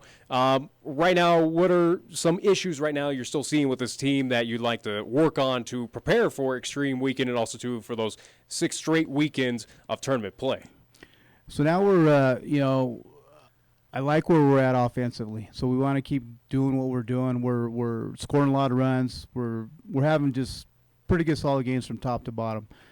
Defensively, we still need a little bit more, outfielders picking the ball up off the bat. Infielders just a little bit quicker. So we're still working speed drills. We're going to keep working speed drills, reaction type drills. Just it's more reactive type stuff, really. But right now, even though we have the 28, 29 games in, really by now at this time we've missed 3 tournaments. We'd have close to 45 games in right now, and so we're missing that part of it, and that's a big deal. So as you're talking about outfielders, as the final question for you, Adam, but as we're talking, at least getting that eyesight and at least getting that understanding of at least seeing those balls come off the bat in the outfield and getting those reads. With the recent weather here in Wyoming, where obviously you do have the option to practice indoors, rather have it outside. You're practicing outside when it's foggy, so it sounds like you've had those limitations. But, I mean, how much of a hindrance is this weather being where it kind of goes hand in hand with the issue right now happening in the outfield? It's slowed us down a little. It's slowed down that progression with our outfielders. Honestly, when we got overcast weather outside, when it's cloudy, it's hard to pick up that ball, and so girls are second guessing themselves a little bit, and if you just take that little half second to delay your reaction, you've been beat already. So it definitely, the weather has definitely had a big play on that. And especially when you go down to Colorado, you're probably getting mostly clear skies. So again, then they're going to have to start dealing with sun issues, and which we haven't had a lot of up here too. So yeah, I feel your pain, Coach. I know exactly what you're going through right now. Coach, I want to thank you so much. Adam Galicia joined us here, the Extreme 18 Under head coach. When we come back, we're going to chat with one of his young players, Kenzie Boltz, coming up after these words here on 1480 KRAE. First Tier Bank strives to remain competitive and offers some of the best CD rates in the community, as well as area banks and credit unions per Rate Watch reports. How does that make a difference to you? First Tier Bank can assist you in securing some of the best rates on CDs. First Tier Bank offers the personalized customer service you've grown accustomed to and deserve. Plus, feel confident that your finances are taken care of by a responsible, knowledgeable staff. Call 307-632-3500 and ask for Caitlin or Debbie. Member FDIC, Equal Housing Lender. Taco John's presents Olay the Day Pep Talks. Human history has shown anything is possible with inspiration and hard work. The 4-Minute Mile, a man on the moon, a water skiing squirrel, and now sirloin steak burritos from Taco John's. Sirloin steak burritos are back at Taco John's. Stuffed with hand-carved sirloin steak and bold flavors like the melty, savory grilled cheese steak burrito, plus steak and shrimp or steak and potato olays. And for the morning, 2 steak and egg breakfast burritos. Sirloin steak burritos are back, but only for a limited time. Olay the day at Taco John's. For almost 60 years, 1480 KRAE has been Cheyenne's home for good times and great oldies. Add to that live play-by-play sports featuring high school football and basketball, along with LCCC men's and women's basketball. Now combo that with KYOY-FM and you have Cheyenne and the area's only locally owned AM and FM radio stations. But we don't stop there. We also have 2 FM translators which serve the area with programming from both KRAE and KYOY. And that equals a lot of bang for your advertising dollar. Radio yesterday and now today, along with our websites, web streams, and digital ventures, makes us your one-stop shop. For more information, please call Larry Proetti at 307-637-0301. Chick-fil-A is a proud supporter of our high school athletes at East, Central, and South. May the school year bring success to all of you. Before you start your day, stop by Chick-fil-A for a hearty, delicious, and satisfying breakfast. Only at Windmill and Del Range. Breakfast is served Monday through Saturday from 6 in the morning till 10:30 a.m.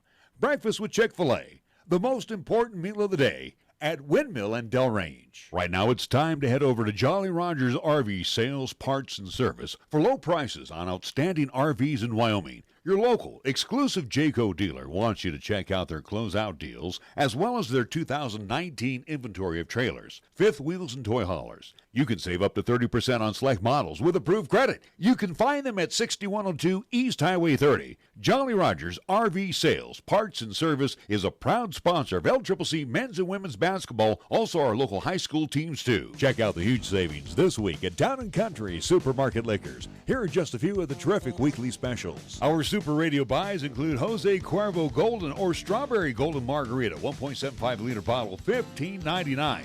Jim Beam Bourbon, 1.75 liter bottle, $23.99. And Tecate or Tecate Light, 12-pack, 12-ounce cans, $11.49. Town & Country Supermarket Liquors on the South Greeley Highway, Cheyenne's low-price leader. Here the season never ends. From Wyoming sports to the Broncos in Denver. From Rockies baseball to talking hoops with Nuggets basketball. Local, regional, and national. This is Wyoming Sports Talk Today, right here on AM 1480 KRAE.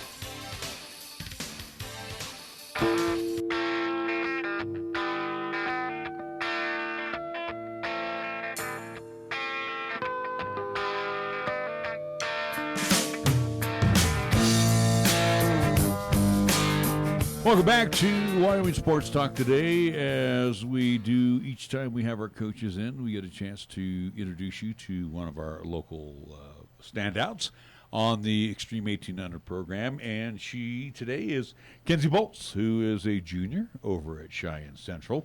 First year with the 18 and under team. So, Kenzie, welcome to our program. Thank you so much. Tell us a little bit about Kenzie Boltz. In addition to extreme softball, what else do you do? Well, you look like an athlete. Wait a minute. I was going to say, how about let's at least get that question down a little bit smaller as we talk about Cheyenne Central. Know that you are a basketball product as well, that's what I was for the going to Lady ask. Indians, but talk about at least athletics on the Central side of things outside of basketball. What else do you do for the Lady Indians over there? Yeah, I definitely play basketball. That's one of my primary sports, and I usually during the summer I try to balance like competitive basketball and softball, but this year I'm mainly focusing on softball, so that's super exciting for me. Also, I participated in track for the first 2 years of high school, so I did pretty good in those, but then I decided to just focus solely on my main sports, basketball and softball. You missed out on back-to-back state titles with them. Oh, well, I know. Let's talk about your position with the Extreme, and I see here that you play a couple of positions. Yeah. I mainly play middle infield, so my main position is shortstop. I love playing there. That's my go-to, and then I play some second too. Now, as a shortstop, usually that's the captain of the infield. Right. So are you looking in at the pitches, so you're seeing from the catcher whether it's going to be a fastball, change, curve, whatever? Do you always check the signals all the time, and do you relay that over to your second baseman? Do you talk back and forth like the guys do in baseball? We don't do that a lot, but like we have certain signals, like our coach says like leapfrog, and we know that's going to be like an outside pitch, so we know like when things are coming and like when things aren't coming, and I don't know, we can determine from that, and we all know. Obviously, you're probably getting most of the throws down to second base on steals, so obviously you have to bust to the bag, or they're trying to break up two on you. Again, is it like the guys? I mean, do they try to take you out and roll into you, take your knees out? I mean, I don't want to say they're dirty, but I mean, do they try to do those kind of things to you? Yeah, I don't know. It happens. Like, I mean, you'll get cleated eventually. Like, I always try. I don't know. I think getting cleated is kind of like, you got scars. Those are kind of cool, So I usually try to block them from coming. So I just, anything that helps get the out, Nice little battle wounds and something to keep Coach Kirkbride a little nervous about your legs for basketball for Cheyenne Central. Of course, yeah. 8 years with Cheyenne Extreme, first year with the 18 program under head coach Adam Galicia. Talk about at least getting this opportunity playing with the kind of varsity club now for Cheyenne Extreme. Any differences that you notice from at least being a part of this program now playing at that varsity level? Yeah, last year it was kind of we had two 18s teams, so it was kind of weird. But this year it's definitely more competitive. I don't know, we all our team has come together a lot, so just having that bond that brings us all together, and we battle together and just we're all so competitive, so it just helps a lot to get us all out there together. And You're the leadoff hitter. Right. And now there's a lot of pressure on you because you would be, quote, the table setter. You need to start things off. You need to get on the sacks to get things going for this team. So tell us a little bit, what is your specialty? Do you bat from the left side? Do you bat from the right side? Do you like to bunt and slash? What is your specialty to get on base? I'm not really a slapper. I don't go from the left, but I stick to the right, and I don't know. I not really a bunter either. I just like to smack the ball really hard. You don't like to walk. No, yeah. Go ahead, Kenzie. I just like to interrupting her.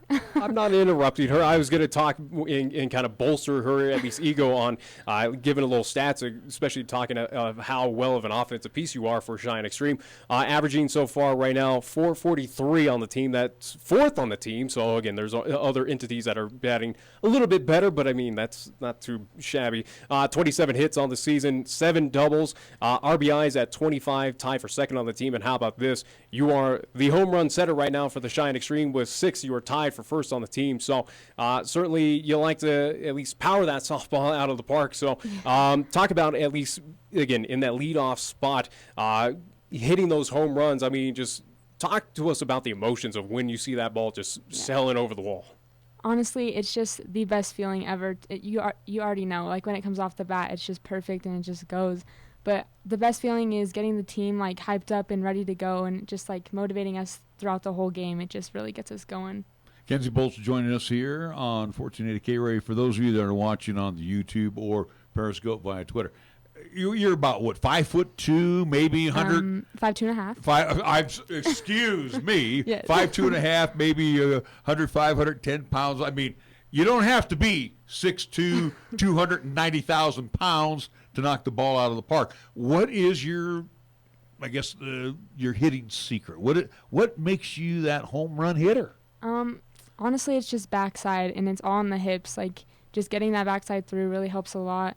And I've struggled throughout the season just like dropping it, and like that's my main issue is dropping my backside. And me and Adam have worked a lot about that, like on that.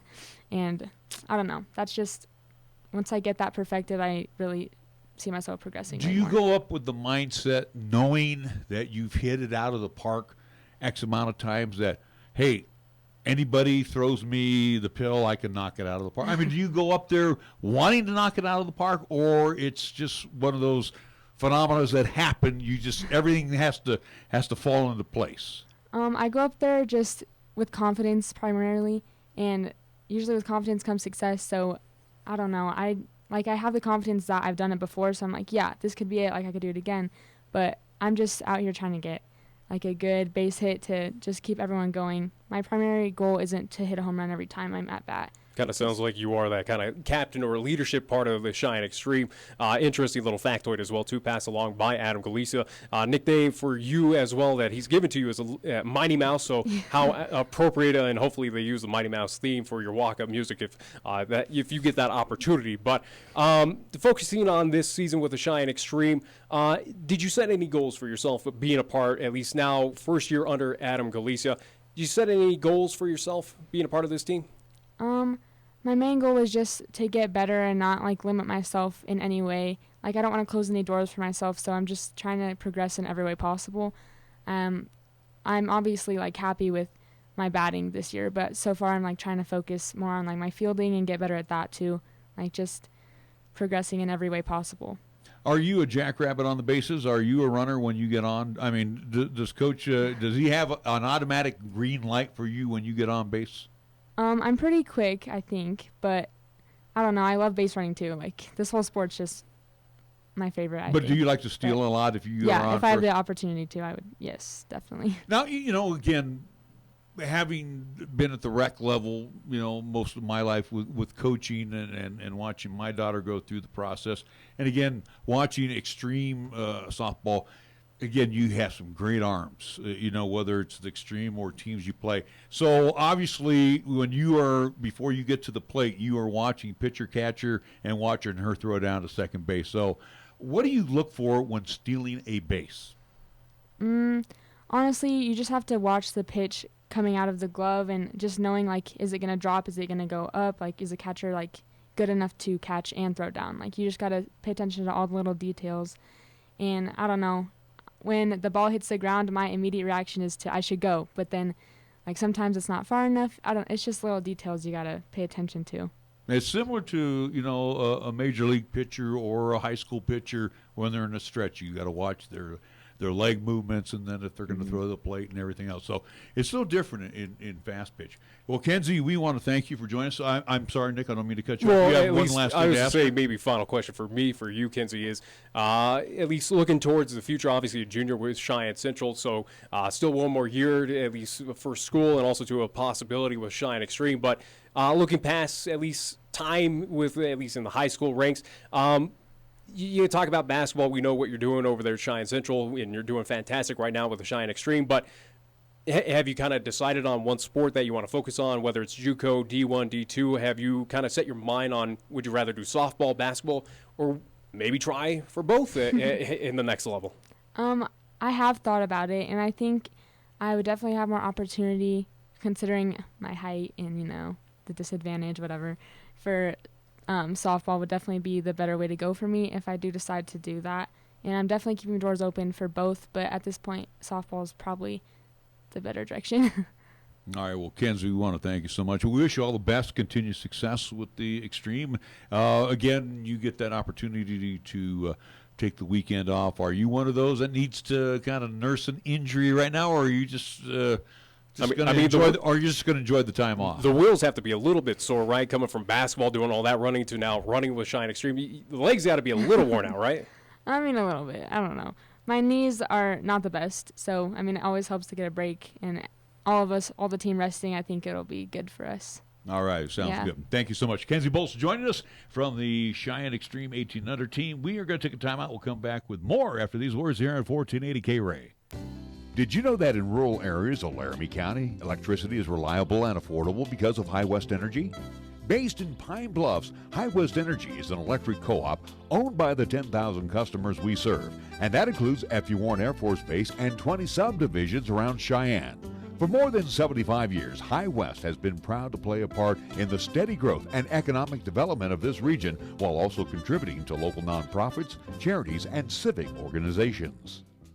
At Platte Valley Bank, we understand that you have a busy life, and that means you don't always have time to come to the bank. That's why we offer user-friendly online and mobile banking with features such as bill pay, recurring transfers, and mobile deposit, so you can bank how you want when you want to. Whether you prefer to bank in person, over the phone, or online, Platte Valley Bank makes it easy to take care of your finances. Platte Valley Bank, member FDIC. You can count on Platte Valley Bank. Community banking for you. Here's the latest weather forecast on 1480 KRAE. For today, it'll be cloudy with snow throughout the day with highs around 33 and winds out of the north at 15 to 20 miles per hour. Then for tonight, it continued to be cloudy with snow throughout the evening with lows around 27 and winds out of the northwest at 15 to 20 miles per hour. On Wednesday, it'll be mostly cloudy with highs around 44. And on Wednesday night, it'll be mostly cloudy once again with lows around 30. When you say Mondello Pizzeria, think authentic Italian. When you say Mondello Pizzeria, think made fresh from scratch. When you say Mondello Pizzeria, think great pizza, delicious Philly cheesesteak, superb hot and cold Italian sandwiches, meatballs, sausage, and special subs, calzones, crisp salads, and great service. When you say Mondello's Pizzeria, think unmatched Italian taste. Mondello's Pizzeria, 1507 Stillwater Avenue, your only true Italian stop for lunch or dinner. Are you looking for a pharmacist who will actually take the time to talk to you? Then come to Medicare Pharmacy. We're dedicated to healthcare only, which means we'll fill your prescription quickly, and then we'll make time to listen, answer your questions, explain your prescriptions, and tell you about possible drug interactions. Medicare Pharmacy will always make time for you. Medicap Pharmacy, 1947 Bluegrass Circle, next to Texas Roadhouse in Cheyenne. Or call 635-3712. 1480 KRAE is your home for live play-by-play coverage of high school basketball and football. Hi, this is Nick Brody inviting you to hear all the play-by-play calls of East, Central, and South football and basketball. You'll hear the conference action along with the postseason, and during the basketball season, 1480 KRAE features both boys and girls games. Catch all the exciting calls on AM 1480 KRAE, also streaming the games worldwide on the web at 1480krae.com. Tired of lazy and predictable sports talk radio? We know you are. This is Cheyenne's new sports radio home.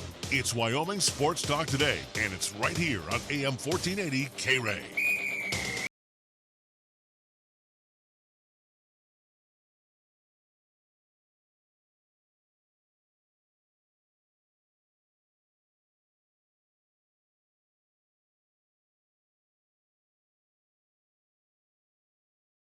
Welcome back to Wyoming Sports Talk Today.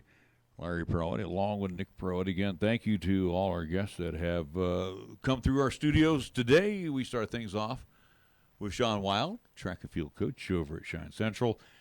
Adam Galicia, head coach of the 18 and under team, and most recently Kenzie Boltz, second baseman shortstop, who likes to be in the thick of things right there at shortstop.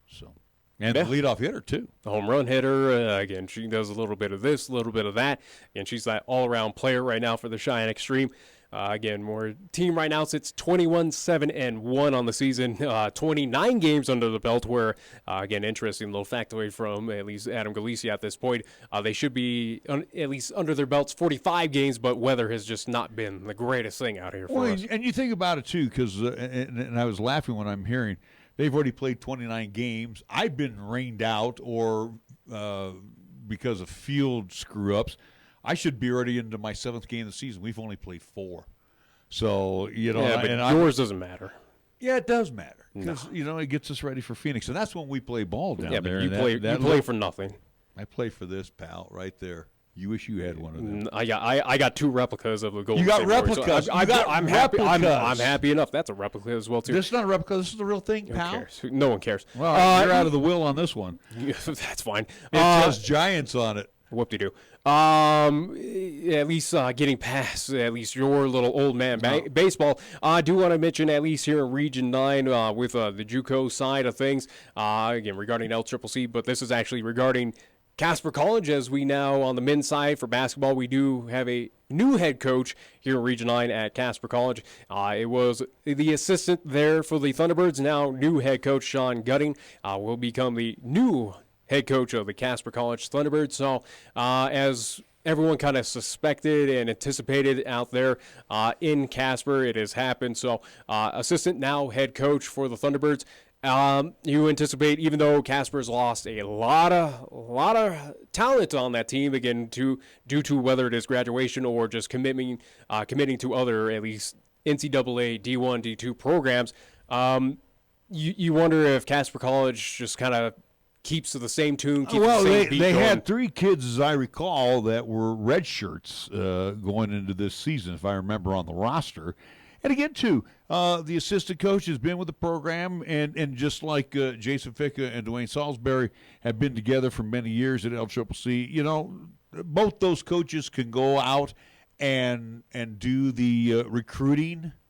Yeah. Again, where the assistant coach just comes back to the head coach and says, hey, Nick Perotti over at Cheyenne East, he's a good prospect. Let's go out and watch him. Yeah. Or the head coach says, hey, I trust you. If you think he's a good fit for us, you know, that type of deal. So I think the assistant coach comes in. He's got the miles logged on his resume. He knows what he's doing. Yeah, for Casper, it's a smart hire.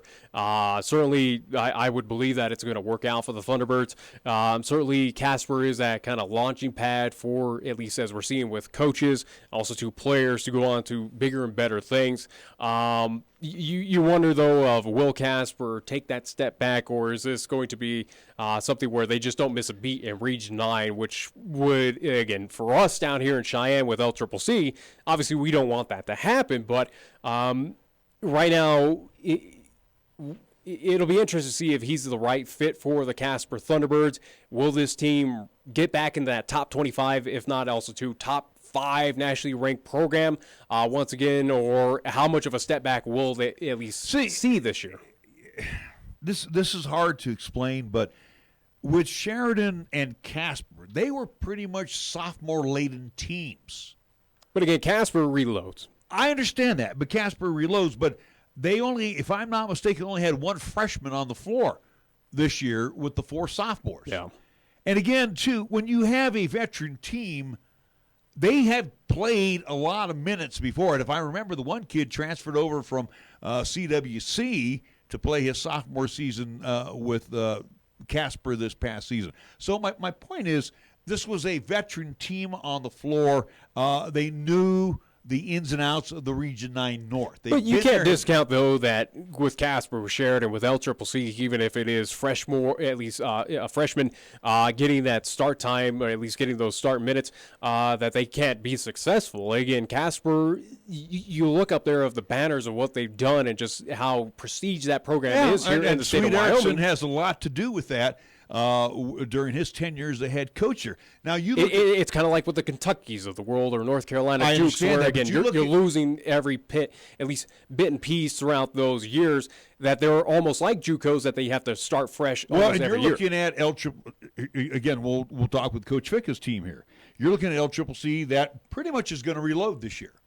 If the tall guy comes back, Applegren, you've got Patoma, you've got Dean, and you've got Caps. All four of those kids grew up last year and played a lot of minutes and know the drill. And then whatever incoming freshman. What's the next piece you're going to add? Let's just say Eric Oliver. Yeah. Okay. Now tell me that is not a formidable team to put on the floor right now. That's why I'm saying absolutely. LCCC, this could be this year where we could see something special where they could take advantage of these younger teams. You look at Sheridan and Casper where they were in the top 25, but again, the year before that, they weren't because they were young.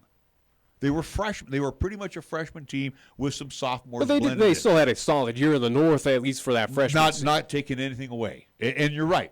As I've said before, Sheridan and Casper reloads, but this year they got some changes But this year, they are the two anomalies where they had fantastic seasons, but again, where you had those freshmen that did learn under Dan Russell, who, again, are going to learn under this new, at least, head coach, who was an assistant, a part of that program, where, again, you would assume that play styles probably not going to change a whole lot, and mentalities is not going to change a whole lot, but how much of a step back or step forward, or will they stay the same? Again, Casper, Sheridan, two big question marks right now in Region 9, especially on the north side, of what's going to happen with these programs. Again, to go a little further on that, again, Gillette, the Pronghorns are going to be... They're a question mark. Again, EWC, who is young, that has grown up. And the Pronghorns were all freshmen last year, so they're all sophomores this year. Yeah. Then I think right now Eastern Wyoming is going to be very good too. Yeah, you're absolutely right. Possibly. Again, I think it is a question mark. Same with Western Wyoming. Who knows what's going to happen with the Mustangs out there in Rock Springs? But I think right now what we're seeing in Region 9, both in North and South, and again, even that's including with North Platte, with McCook, with Northeastern. Absolutely. Again, those teams down south or at least out to the east. There really isn't a favorite team, at least of what I can see or what we're talking with a few, at least, entities who are involved with Region 9 athletics, especially on the men's basketball side. There isn't really a team that stands out that could be that ultimate team. Now, again, you could put your hat in for, again, the Gillette. Possibly, I would even from the south say Northeastern could be contender. North Platte, of what we saw last year of how well they did. They kind of slumped off to tail end. You can't discount at least Western Nebraska with the Cougars. They always find a way to eventually win.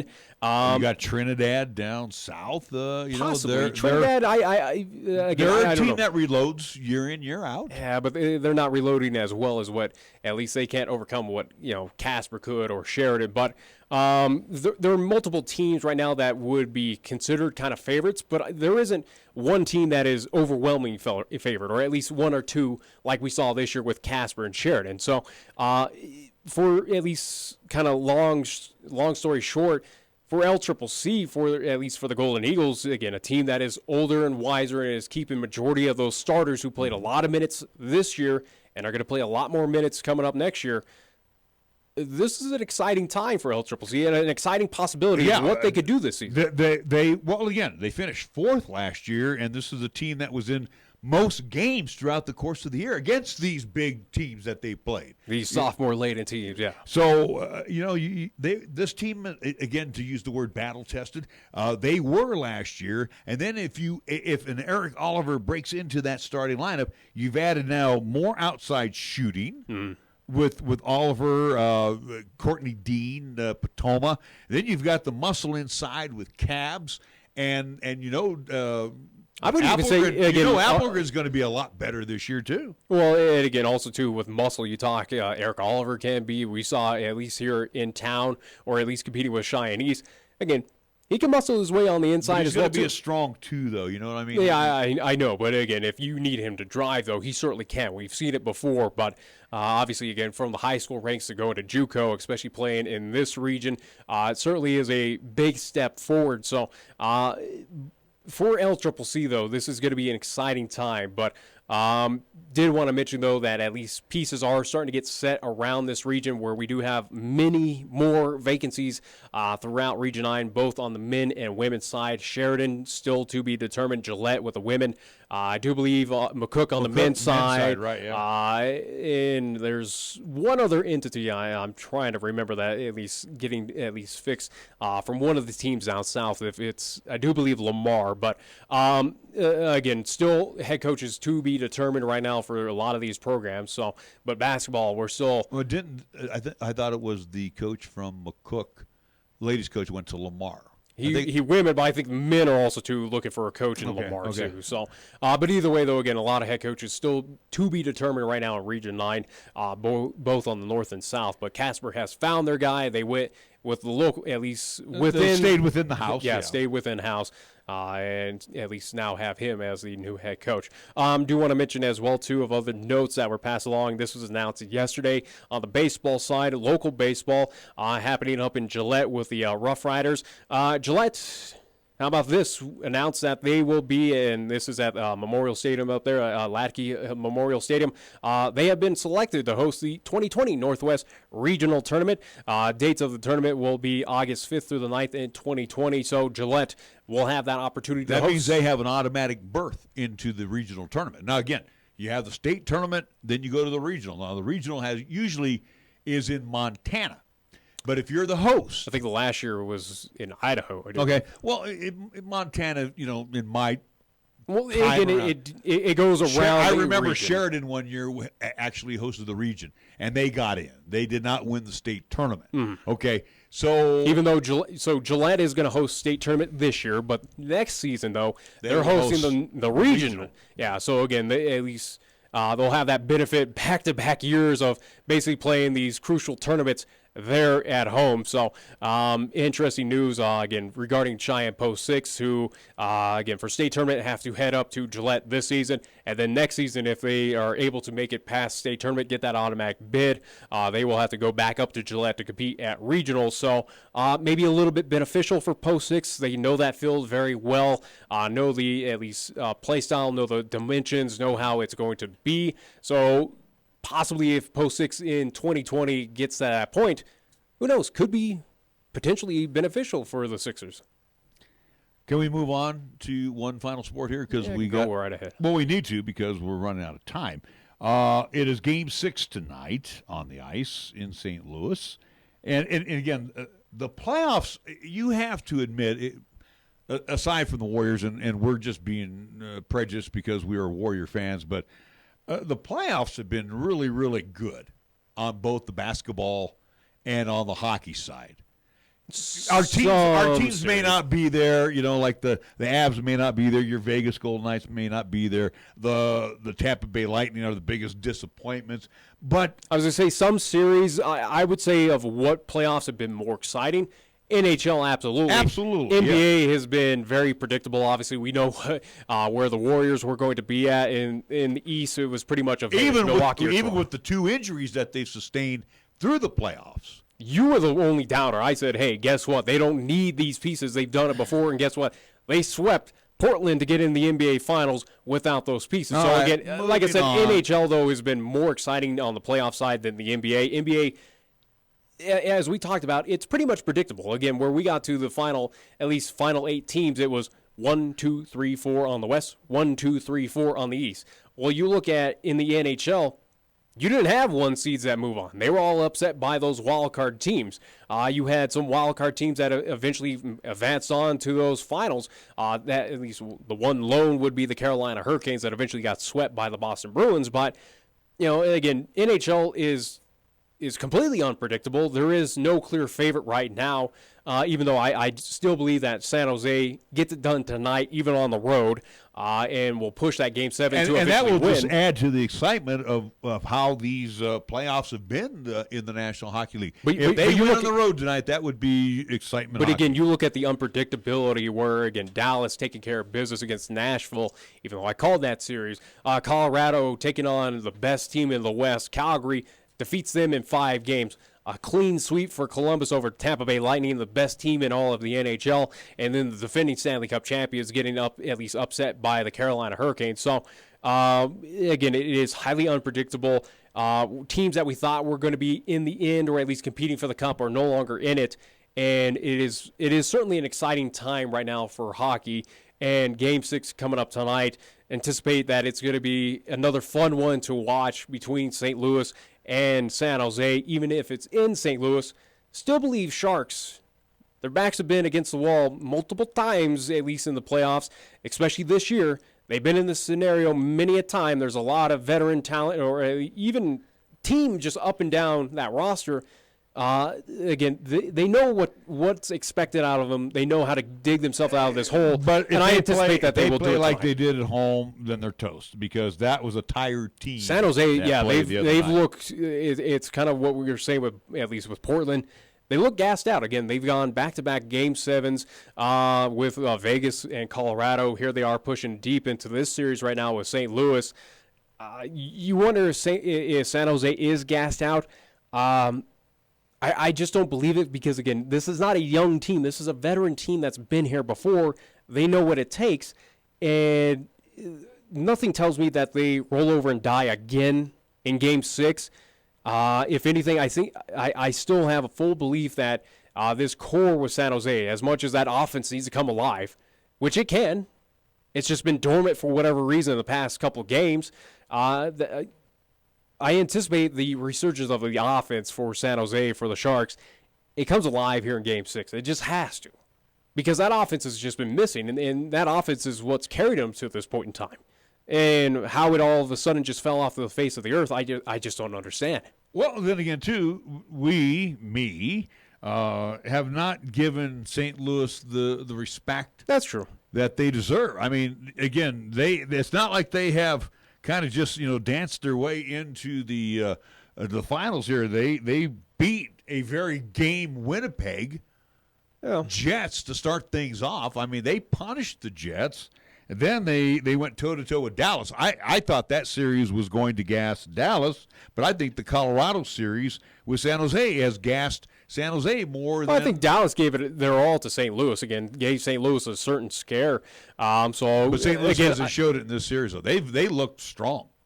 I mean, let's be honest. So here we are. St. Louis does have the advantage, 3 games to 2, but St. Louis has looked mortal as well, where San Jose has taken advantage of that defense. Now, that defense, as much as we're talking San Jose, is kind of lacking offense, and I think that has been a big factor right now is getting into the offensive zone, getting those opportunities. San Jose has not found it in the past couple of games.